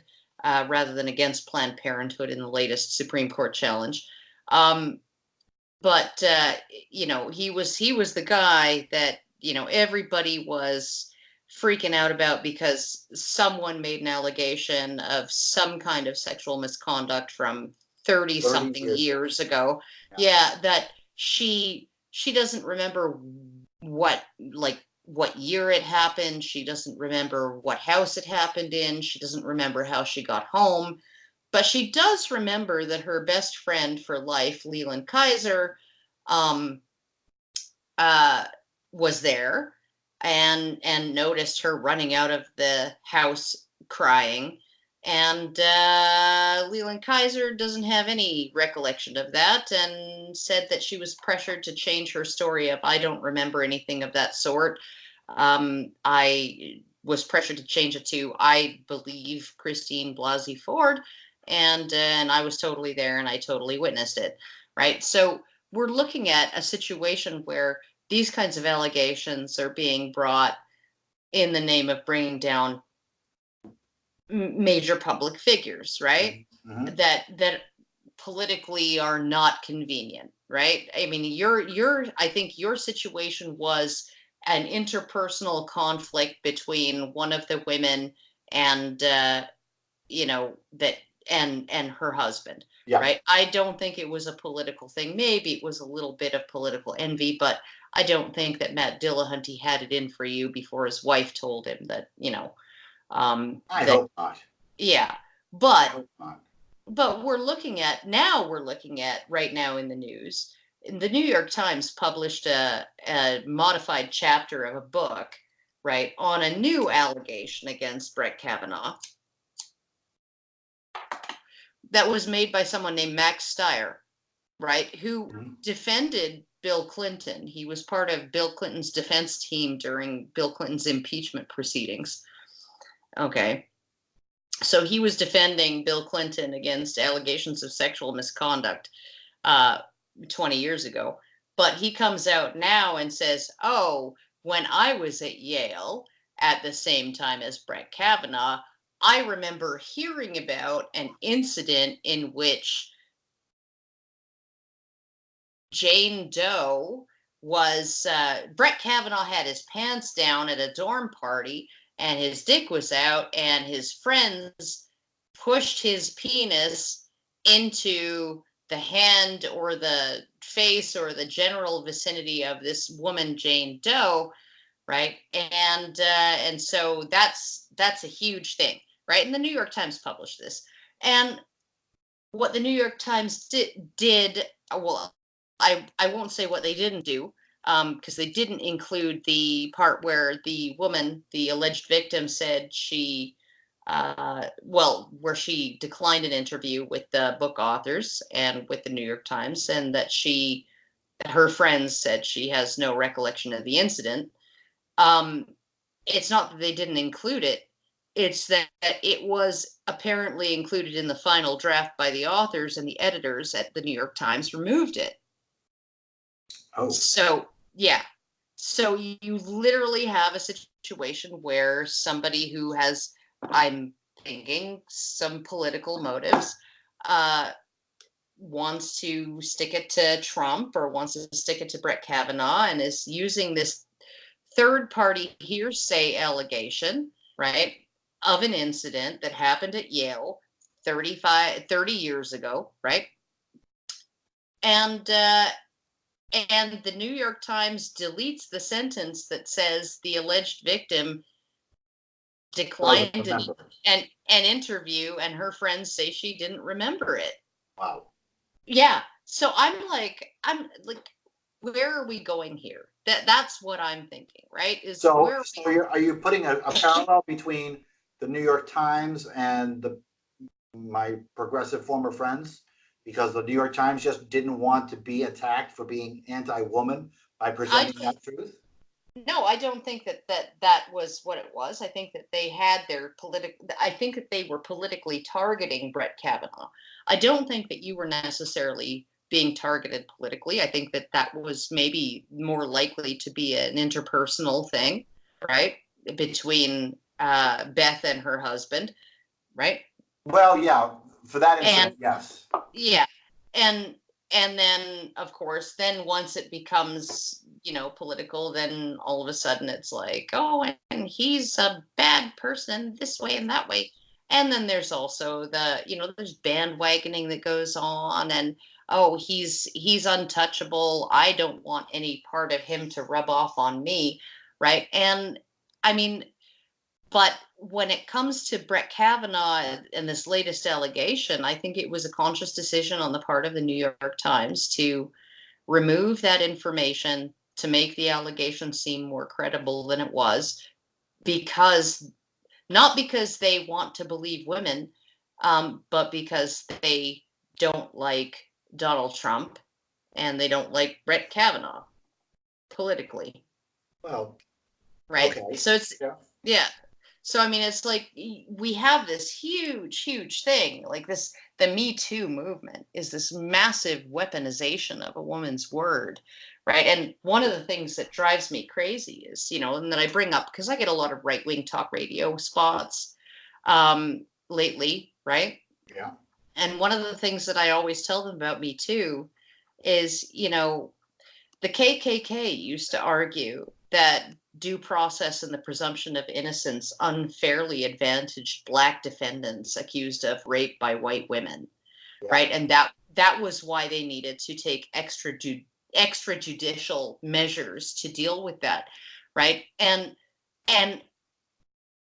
what, we're so progressive now that we just say all men, including Black men, right, are presumed guilty. And I mean, like, you should freaking see some of the state of the law in Canada, and it's coming to the United States too, right? In terms of, I'll link you to a talk that I gave for the National Coalition for Men a year or two ago that, like, outlines the details of a bill that was passed into law and received royal assent, last year in December, and it overturns everything. I mean, it mandates witness tainting. It mandates the tainting of witnesses, How so? right? Well, because when you want certain types of evidence, and they've expanded the types of evidence that are subjected to rape shield testing, right?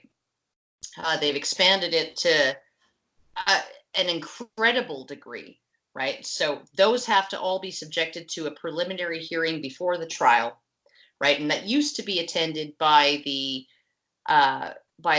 defense and the prosecutor, right? And they would argue their cases, and it would be decided whether that evidence was admissible or not. But now, and here's the thing too, right? Prosecutors aren't allowed to prep their witnesses, right? They actually have to. They are not allowed to provide their witnesses with any information that their witnesses do not already have. Okay. That's barred because Right. that's tainting witness That's testimony. taking witnesses, yes. Yeah. So now complainants who are not a party to the case, they are not the prosecutor's client. The prosecutor's client is the people, right? Yeah. They are party to the rape shield hearing. So the complainant, the complaining witness, gets a look at all of the potentially exculpatory evidence before the trial. Oh my. So they can't be surprised and they can't be. Oh, and they can Wow. think of ways to explain all that away, and oh yeah. Oh yeah. No, that's law in Canada. Only for complainants against allegations like this? Sexual assault. Wow. Yeah. No, so it's like I'm looking at it and I'm thinking, what the hell are we doing? Where the hell are we going? How fucking insane is it that this one particular crime, right? This one particular crime is seen as so egregious, so heinous. Alan Dershowitz said, Rape is such a heinous crime, not even innocence is a defense. What? Alan Dershowitz, a lawyer, the legal scholar, Yeah. said rape is considered such a heinous crime that not even innocence is a defense. Right? And he's right. He's right. The sexual violation of women is the only thing. I mean, I guess domestic violence against women, we're willing to bend the rules of due process and things like that with temporary restraining orders that you can get in 8 minutes from a judge by saying, he's never hit me before, but I'm afraid that he might. You know, and you can get that.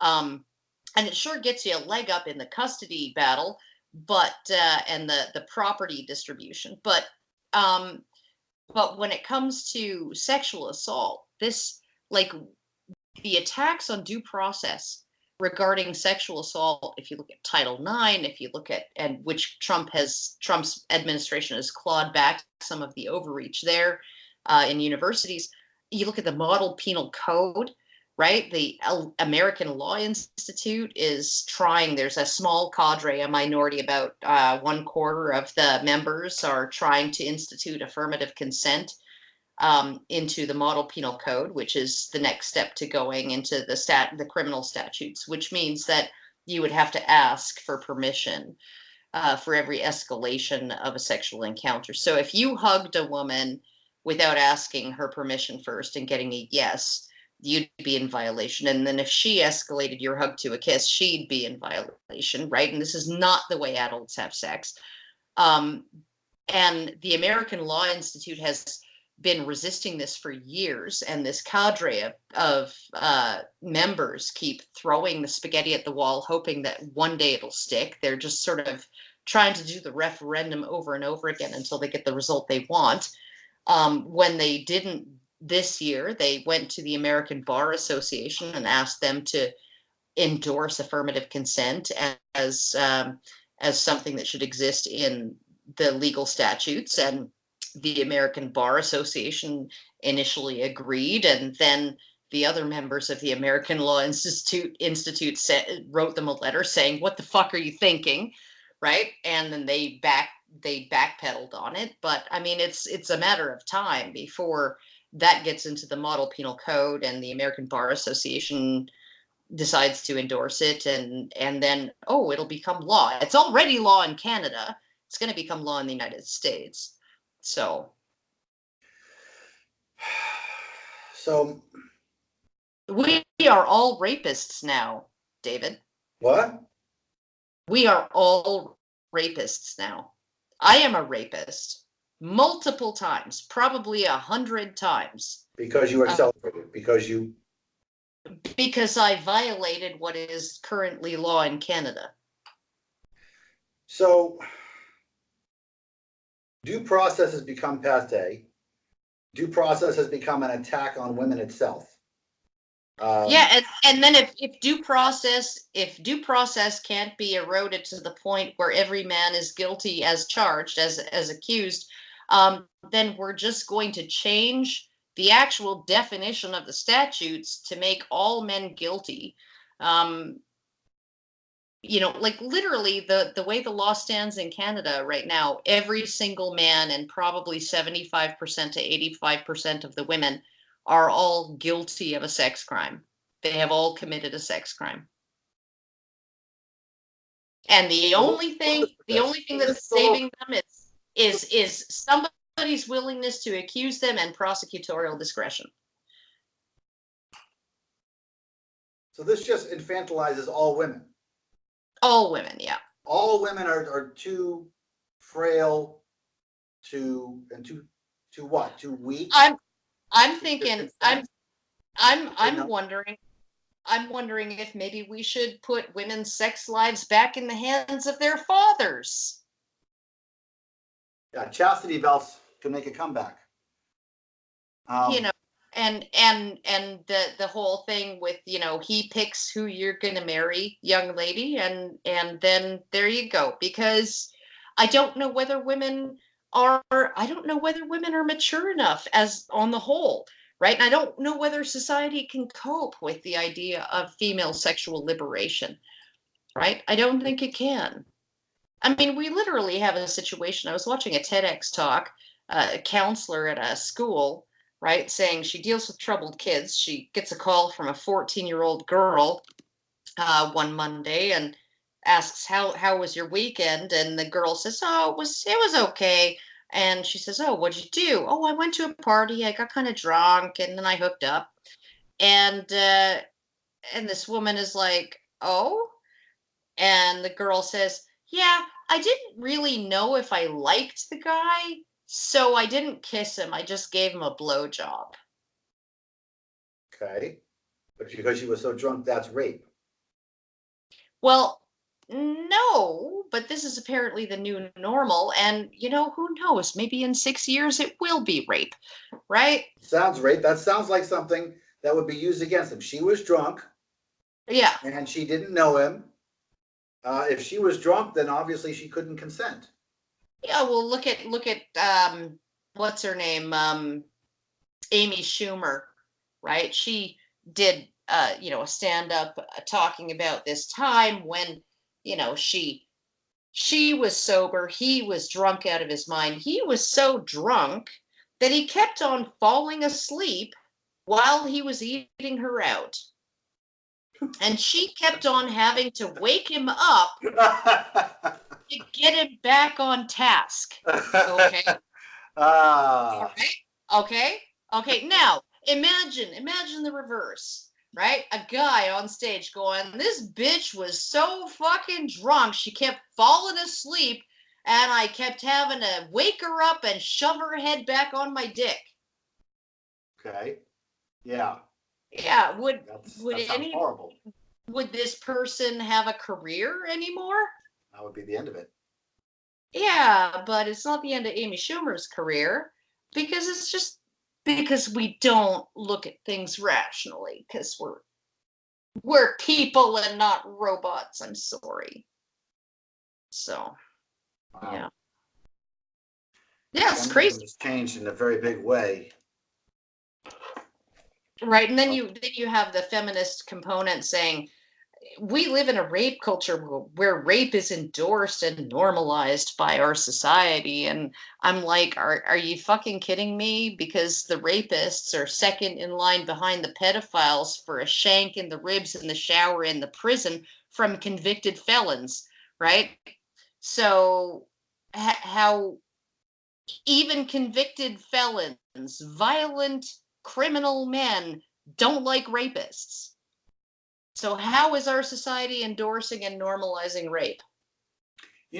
I've been thinking about a more local version of that question. I've been thinking about the atheist movement Yeah. and going back to what you have said, going back to that letter in 2012, going back to Justin Vakula, going back to um, all the sexual harassment policies that I put on in very, very good intent.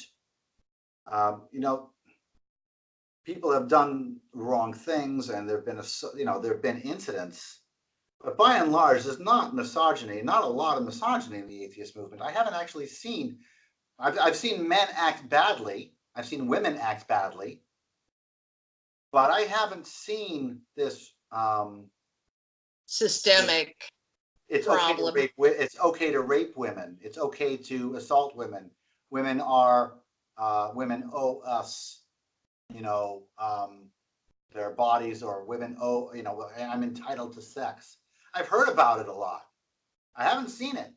Yeah, you And I want trusted the people who told me about it, because yeah, I no. trust people who told me about it, by the Well, people who told me about it. yeah, well, if you want to actually see what's what, go to a male stripper bar, right? Like a stripper bar where females or women are stripping for straight men, and it's like a cathedral. All the men are sitting quietly, sipping their drinks and just staring in awe at what's going on in front of them. And they're not Mhm. getting handsy. And if they do get handsy, they get kicked out by a large, generally ugly, and very intimidating man, Yeah, right? Okay. Now, have you ever been to a ladies' night? I have once, yes, once. Well, not the same.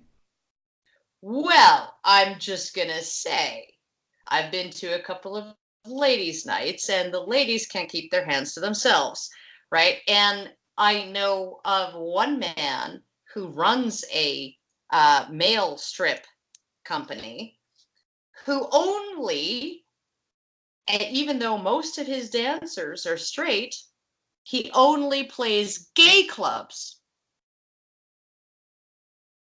To stop because assault? gay men know how to keep their hands to themselves, whereas not only do straight women not know how to keep their hands to themselves, but the owners of the bars refuse to enforce a policy of hands off when it comes to women.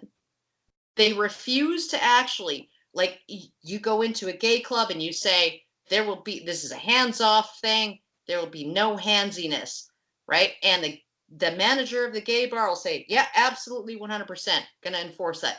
Go to a strip club where women strip for straight men, absolutely the same thing. Got bouncers there, they're gonna kick any man out who gets handsy, right?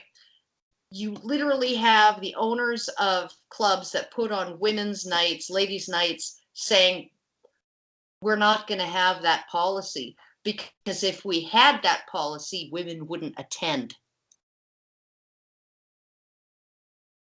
So that's infantilizing too. That's Isn't it? infantilizing. They Isn't can't, it? They they don't can't have this. resist. They don't have any self-control. They can't resist the temptation, the urge, their primal urges. They just can't, and then you have the atheist, the feminist body of the atheist movement saying, oh, the whole idea of women being oversexed, and this sort of the temptress thing that was going on in Christianity a while back, right? That's such a false narrative. And it's like, yeah, no, go to a ladies' night. Go to a fucking ladies' night and watch women in action. So I'm just like, you're getting seriously, you've been red pilled like for 16 straight months, and you're getting, I'm like applying more red pills as a suppository with a sledgehammer here. Yeah. So, Well, and in preparation for this interview, I watched a lot of your stuff. I watched several of your videos. So yeah, the red pills are going in all of my orifices. But I mean, seriously, I mean, I have been a feminist for 30 years. You know, yeah, my that first doesn't, march was a Take Back the Night march back in the 1980s. that doesn't get you any credit. That Nothing. doesn't, nothing Nothing. doesn't, will I not. did that letter in 2012. I had the sexual harassment policies. I was the first to have sexual harassment policies because Jen McCright suggested, and I thought it was a great idea.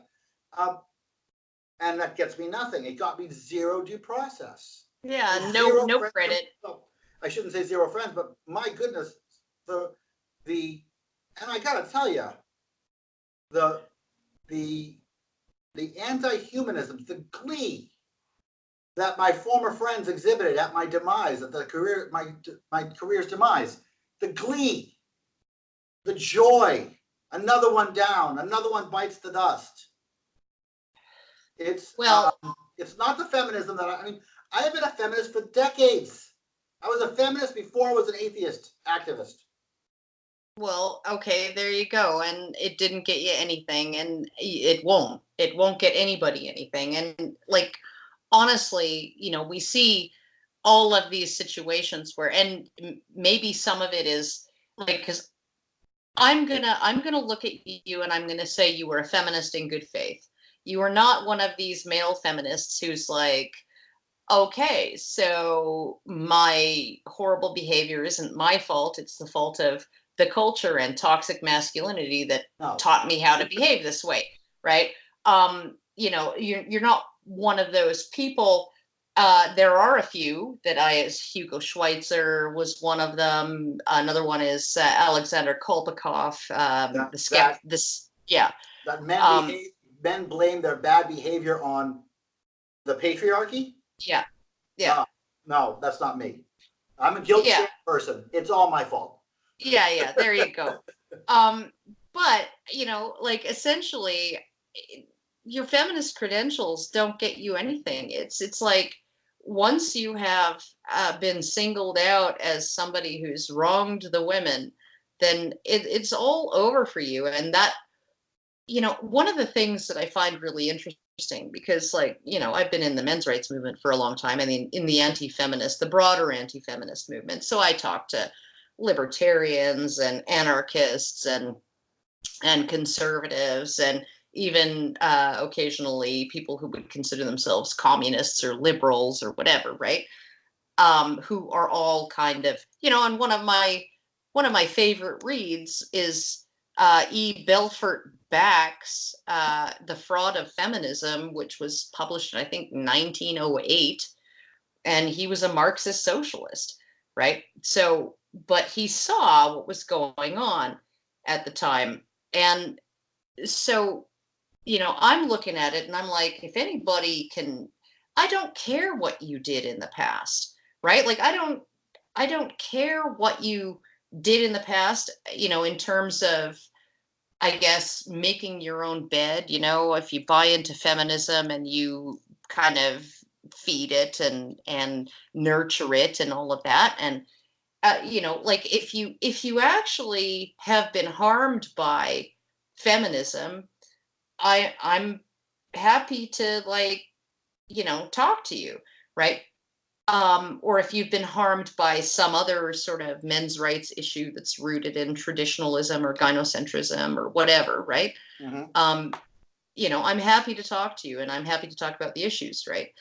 There are no people who've become completely irredeemable for me, and I find it very strange that it seems to be sort of the social justice left, the feminists, the intersectional feminists, to really put a name to it, who they'll go back in your Twitter feed for like 10 years and find some comment that you made that was, you know, beyond the pale because you made a joke, and it fell flat or whatever. And that means that you don't deserve to. I mean, they're even trying to they've actually convinced MasterCard to stop giving credit to certain individuals based on politics. Oh, And they're trying to get yeah, we did that. PayPal and other payment Patreon. processors. Yeah, and trying to get banks, not just MasterCard, not just Visa, but trying to get actual banks to deny people a bank account based on their political views that they've spoken publicly. And it's just like, And we're not talking about the worst of us. We're talking about people who don't meet their purity standards. We're not talking well, about I the mean, Nazis. We're talking about people who are not quite on board with all of their dogma. even if we're talking about Nazis, True. right? I don't Right? think Richard Spencer is somebody who should really be invited a whole lot of places to speak, but I do think he should be able to have a bank account, Right. Of you course. know, And and by me saying and by me agreeing with that statement, which I oh do, yeah, I'm no, going to you're get and hate for it. you're I'm so I'm an done. alt-right sympathizer. Yeah. Oh yeah. Hey, No, and I'm just looking at it like, how do you bring somebody back from that, right? If the goal is to de-radicalize people, if the goal is to bring people back into the human community, right, away from the fringes, away from the edges, and bring them back to where they think the way we want them to think, or the way society wants them to think, or whatever, right? Become more sensible, less radical, mm-hmm. right? Yeah. What do you think, telling, essentially cutting off any social media that they have, any way of communicating with anybody, is what do you think is, and you convince the bank to not give them a bank account, you convince MasterCard to not process their payments, right? You convince all of these institutions to not do business with them, right? And, like, I'm looking at it and I'm thinking, like, there was, I don't know if you heard about Count Dankula. You must have heard about Yeah. that guy, right? Well, there was another Nazi saluting dog in history, right? It Yeah. was a dude in Finland, was it Finland or Norway, who his dog would do the Sieg Heil whenever it heard the name Hitler. And, you know, the Scottish government did one better on the Nazis, right? I mean, the Nazis, they apparently cared enough about due process and the burden of proof that they weren't able to prosecute this guy criminally. And they tried to sabotage his business, his career, but it didn't work. He actually, the company that he owned at the time is now one of the biggest pharmaceutical companies in Scandinavia, right? So somehow the Nazis, because of their adherence to due process of law and burden of proof, weren't able to destroy this guy with his Nazi saluting dog who insulted Nazis. But the Scottish government, you know, they can convict this one guy of, I guess, offending people, and and then when he refused to pay the fine, they just froze his bank account and took the money out of it. Scary shit. I mean, Yeah. I used to make my living offending people. Yeah. Oh yeah, no, it's like when PZ Myers didn't he nail a cracker to the door of a church or something like that? PC Myers did? Or who was it? I don't know. I don't know. I thought it was PZ Myers. Some atheist nailed a cracker to the door of a church, you know, to, I guess, pull a Martin Luther and, you know, Yeah. but with a cracker. And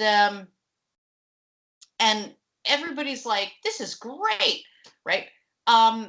Because it offends all these religious people. And I'm like, but at the same time, you're arguing that no atheists who attend the atheist conferences can be offended, otherwise somebody's done something wrong, right? And it's so I'm just looking at it like, I'm an old lady, okay? I'm 48 years old. I have grown children, Spring chicken. and and I'm looking at all of this and I'm thinking, what the fuck world are we living in? So yeah, no, I'm gonna have to actually wrap it up pretty quick here. Okay. Because it's been over 2 hours. It's been really, really nice talking to you. Hey, And thanks for having me on the show, and thanks for talking through things with me. oh god, Appreciate it. no worries. I promise I won't go rub one out to your tales of, you know, dirty, nasty BDSM sex. Um, Judge somehow for who I am. I There's some no problem being judged for who I am. Just not some no criticized and well, food. I mean, somehow they all seem really cool in the moment, but when you think about them afterwards, not quite so much. But Right. um, hmm? Right. Yeah. So, yeah, and I guess is there anything that you wanted to plug? You wanted Oh to? yeah. Yeah. Let me just plug a couple things, if you don't mind. Thank you very much for having me on the show, Karen. It's been a good time. Oh yeah, no worries. I really did enjoy the videos that I watched, and I got some good pointers. And it's like you said, my feminism is, I've been red pilled up every orifice that I've got, and it's not what I wanted. It's not what I sought, but the feminism that I grew up in and fought for and fought with, the heroes that I knew of feminism, have been replaced by something really, really different and really, really fucking bad, really unfeminist, completely unfeminist. To say that I, a woman doesn't have the ability to lie because she just can't, because women can't be shitty people. It just and to watch my progressive friends rejoice, that was the worst part. oh sure. To watch them rejoice and to watch them say, "Oh," and now they're saying, even if you didn't do it, because I got all the evidence out there. Now they're saying, even if you didn't do it, there's lesser crimes that you did, like adultery, that we can hate you for. And by Yeah. the way, other women are getting raped, so this kind of evens it out. These are supposed to be good people. I know. I These are know. supposed to be nice people. Yeah. No, Uh, they're the compassionate ones, aren't they? yeah. What the fuck is this? This is not the feminism that I was defending. When I yelled at Justin Vakula, I was trying to do good. Yeah, This isn't good. but When I, at the same time, when you look at what Justin Vakula went through, it was quite similar to what you went through. And, I think that we all just kind of make assumptions that lead us to, there was, okay, just before you do your plugs and everything, I'm just gonna, there's a guy named Terrence Popp. He's a military veteran. He's been in the military for 33 years. I think he just retired. He's decorated multiple times.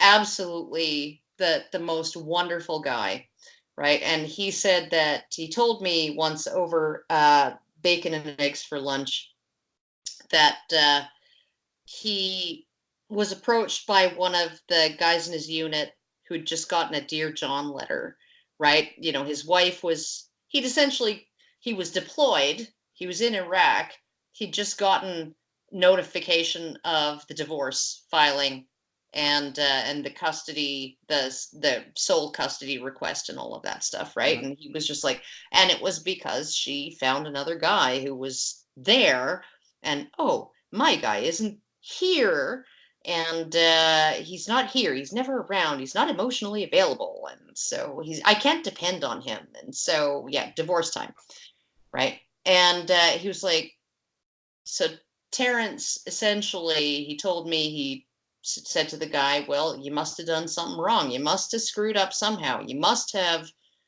made her unhappy in some way.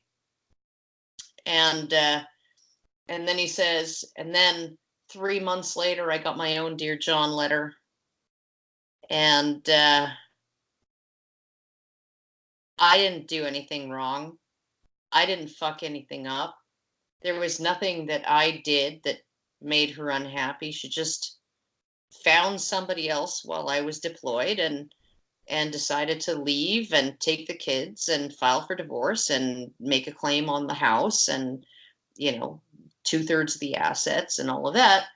And so he's like, so this Terrence, he was like almost in tears telling me this. So then I go up to the guy in my unit and I sat down with him and I was just like, I am so sorry. I am so sorry for just dismissing you that way. Right? Yeah. Because I think we really do have, we only see men's agency and we can't see women's agency. So when a man is getting the shit kicked out of him, we automatically ask, I wonder what he did to deserve that, right? And when a woman's getting the shit kicked out of herself, we're like, there is no excuse. There is no excuse. Like there's no possible way she could have done anything to deserve that, right? Right. Right. So Of course not. so I think honestly, I think this is not just a function of feminism. I think that this is the human instinct that feminism exploits. Okay. So if we have so a human instinct that feminism exploits, which means this instinct has taken over feminism, kind of like a cancer or a parasite. I don't know, like I could talk for another hour and a half about how I think feminism was already poisoned right from the get-go, but I think No, you can't.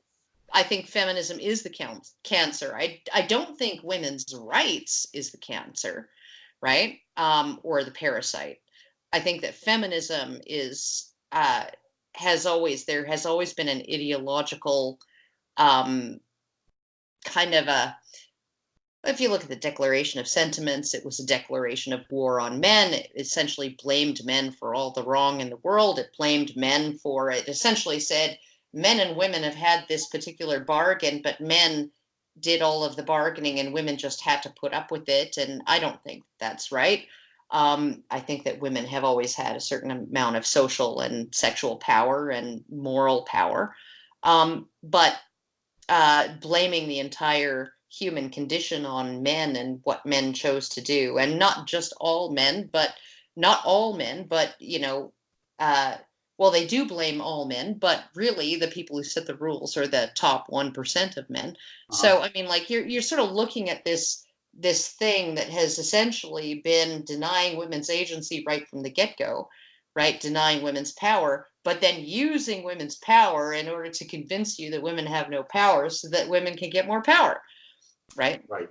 Yeah. So Right. I mean, it's like it's been, I think, but women's rights, like a movement um, that actually acknowledges that it wants to advance women's interests, right? I don't think that that's necessarily a bad thing. I think there's an ideological framework around feminism right from the start uh, that is at best only looking at half the story, and at worst completely upside down. So What you're saying is that you're saying that feminism inherently infantilizes and lives on the infantilization. yes, it capitalizes on that, yeah. And then it complains about the infantilization. How dare you infantilize me? But I was so drunk, I couldn't make the decision to have sex legally, even though the man I chose to have sex with was as drunk as I was. Right. That makes him a rapist. Him being drunk doesn't excuse him of committing rape. Yeah. It's crazy. It's like it's the double standards are so like once you actually look at them, once you actually you get the one red pill and then you go looking for more and you're like, oh fuck, there's another one. Oh god, there's another one. No, no, no more. Oh yes, there is another one. Yeah, So that's exactly what I'm going through right now. yeah, That's so exactly what I'm going through because and it's been front weighted because I haven't been doing this for the past 16 months. I've been healing and mhm, suffering and going through this. yeah. This now that I'm coming out, fighting my way out of this hole, I'm looking back at the feminism that destroyed me. And the people that are still there celebrating my demise, people that are still there saying, yeah, well, maybe you didn't do it, Dave, but you still deserved it. Yeah, yeah, Um, yeah. No. And they're Former both fans of mine are saying that. men and women. They're both men Yeah, and women who are saying it. And yes, it's so I mean like this is not about hating women or thinking that women are like I do think that women have a different relationship with morality than men do. Um a different relationship with ethical thought than men do, like just on average, sort of in general, but that's not to say that women are incapable of behaving ethically and morally. And that's not to say that men are incapable of throwing other men under the bus, right. just because it's convenient or because they don't want to deal with the trouble or because they don't want it to rub off on them. That really seems to be a huge thing with men, right? If somebody's been deemed untouchable, they don't want to go near that person because then it's going to rub off on them and then they might be deemed untouchable themselves. And so it's like it's crazy, and it's like it's a whole side of human interaction and sort of human social psychology that nobody really wants to look at. It's interesting to look at, though. It's It interesting to is. watch. I mean, it's heartbreaking because you're seeing humanism subsumed by, well, infantilism disguised as civil rights activism. I know. I Yeah. got in for the civil rights activism. I got in for equal pay for equal work. I got in for the Equal Rights Amendment. I got in for, the women and men being equal, Yeah. and which is a great idea. And yeah, I can see your point telling me, giving me another red pill that even back then, it did depend on women being considered inferior, needing a boost. I can see that point. But um, it was still a noble cause, at least This in the my head. state the stated cause, right? The stated cause, women's equality or equality Yeah, between sexes. Absolutely.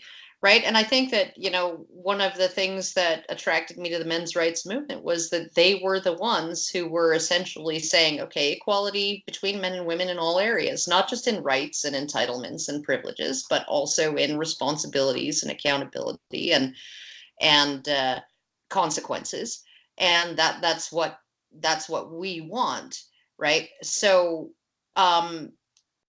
but I never found that in feminism. Like it's just like once you sort of really investigate, and it's one of those hard things too, because most people don't investigate. Feminism really because it exploits a natural instinct that feels really normal to us, right? Protect women, provide for women, make sure women are okay, Yeah. women's well-being is important, and all of that stuff, right? Yeah. That I mean, we even have biological processes. Men have biological processes when they're exposed to women's emotional tears. Their testosterone lowers. Their libido decreases. They release these tears contain oxytocin, so the men feel more friendly towards the women whose tears they're exposed to. So I mean, like you're looking at like this is like deep shit that goes back. It's not even necessarily something women are conscious of doing, right? And so you're looking at this situation um, where you have a stated goal, right, that agrees with what's in our reptilian brains, and then that really lends itself to sloganeering, right? Yeah. So you can spout almost any feminist thought in a soundbite, right, in a tweet, right?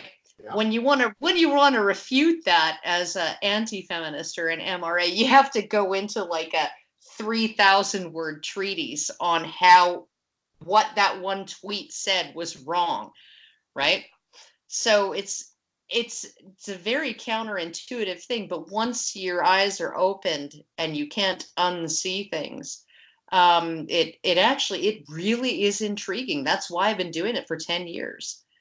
Is that it's so freaking interesting to me to see how all of this comes together and how all of it functions, even though it's completely the opposite of reality, right? Yeah. Yeah. Yes. Completely the opposite. Yeah. So, okay, you Completely the had opposite some, of humanism. All right. yeah, you You had got some things to plug.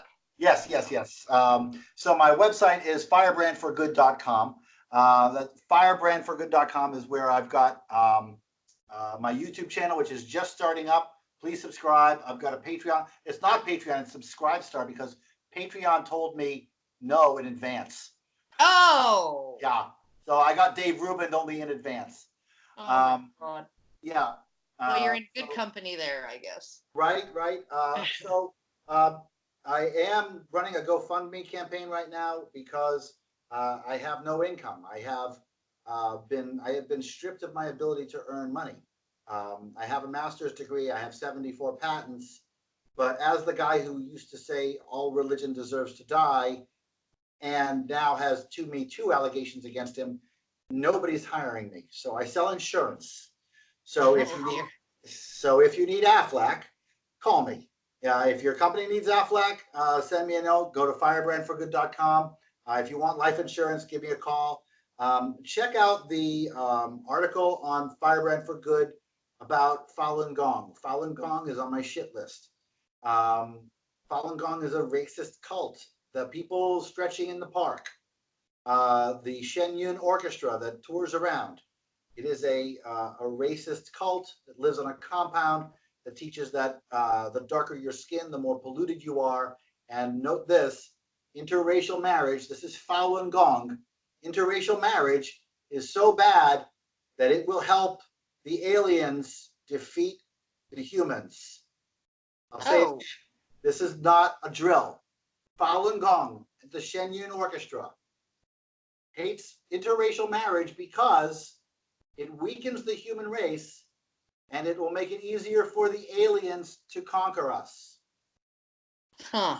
Yeah. I always wondered what the hell happened to hybrid vigor.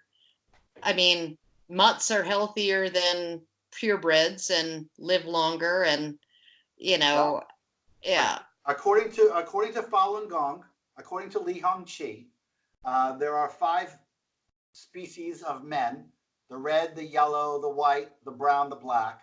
Of course, the black is the lowest because the darker you are, the more polluted you are. Oh my God. Uh-huh.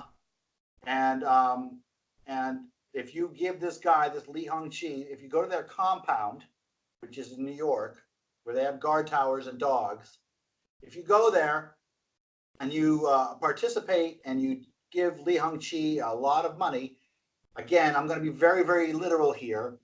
He will place a literal, interdimensional, undetectable wheel in your abdomen, and that will give you magic powers to levitate and heal people. Only nobody ever does it on camera, ever. But lots of people can. And when you go to like the Shenyun Orchestra, you're paying like $200 for a ticket, and the music is nice, but there are other places to get good Chinese culture. The Chinese culture is a beautiful culture, wonderful. I would suggest just please look elsewhere, or just know what you're buying when you buy tickets to Shenyun, and when you do anything with Falun Gong. Just know what you're dealing with. You're dealing with a racist alien cult, for real. And that information, I published an article in Skeptic magazine, and that article is also on firebrandforgood.com. And you know what, Karen, I want to just thank you for having me on. Mm. I have had I've had a tremendously awful time. I did almost kill myself. I did feel a tremendous despair. There are a few people, really stood by me. Thomas Sheedy out in New York, he's been, dogging me to come back and encouraging me, and he's one of the organizers of the GoFundMe campaign. And Yeah, these he's the one who approached me, and it was in New Jersey. yeah. And suggested that I interview you, and I was just like, yeah, no, I totally, because I've seen I was watching the atheist community since Elevator Gate, and and I was seeing the train wreck that it became because of what I can only describe as a moral panic about something that really doesn't exist in any kind of systemic way, right? I couldn't see misogyny in the atheist community. I could see maybe an individual misogynist here and there. I could see individual bad behavior here and there. And I could see men and women at conferences coming together and behaving badly together, right? And Yeah. so it was just like, okay, so where's the misogyny? And then Rebecca Watson said, well, you have to be trained to see it. And I was like, oh, really? So hating women is something that I won't recognize all by myself. That's, yeah, Yeah, because you're an infant, because you can't see it. that's You can't right. see the prejudice. You're just too frail. You're a woman. By the way, I love your Rebecca Watson imitation. I think you should do it all the time. All Hey, right. Well, so I guess I'll sign off now, and I'm going to put links in the low bar. If you have any specific links you want to send me, do so. I'm going to upload this yeah. tomorrow. I know. Follow me on Twitter at Mr. Atheist Pants, and everything else is Firebrand for Good. YouTube is Firebrand for Good. GoFundMe is Firebrand for Good. And of course, the website is firebrandforgood.com. And Karen, thank you so much for giving me so much of your time and your information. And I also want to say that I really did enjoy all the videos that I watched, um, coming into this. I didn't hear you say anything wrong, frankly. Oh, And so that impresses me, and I like that very much. So thanks for putting out some good product. Oh, well, and thank you for coming on. I actually, it was really nice to be able to talk to you. I heard about the situation back last April, and I was just like, oh God, yet another one. And the face that launched 1,000 memes, right? And you got taken down, and it was just such a shame. And so I'm just glad to have been able to discuss it with you. So, Thank you so much. All right. Wonderful Thank you. time. Thank you so much. Have a good night. You too. Bye-bye. Take care. Take care. All right. Okay. We are done. We're out. I've stopped recording.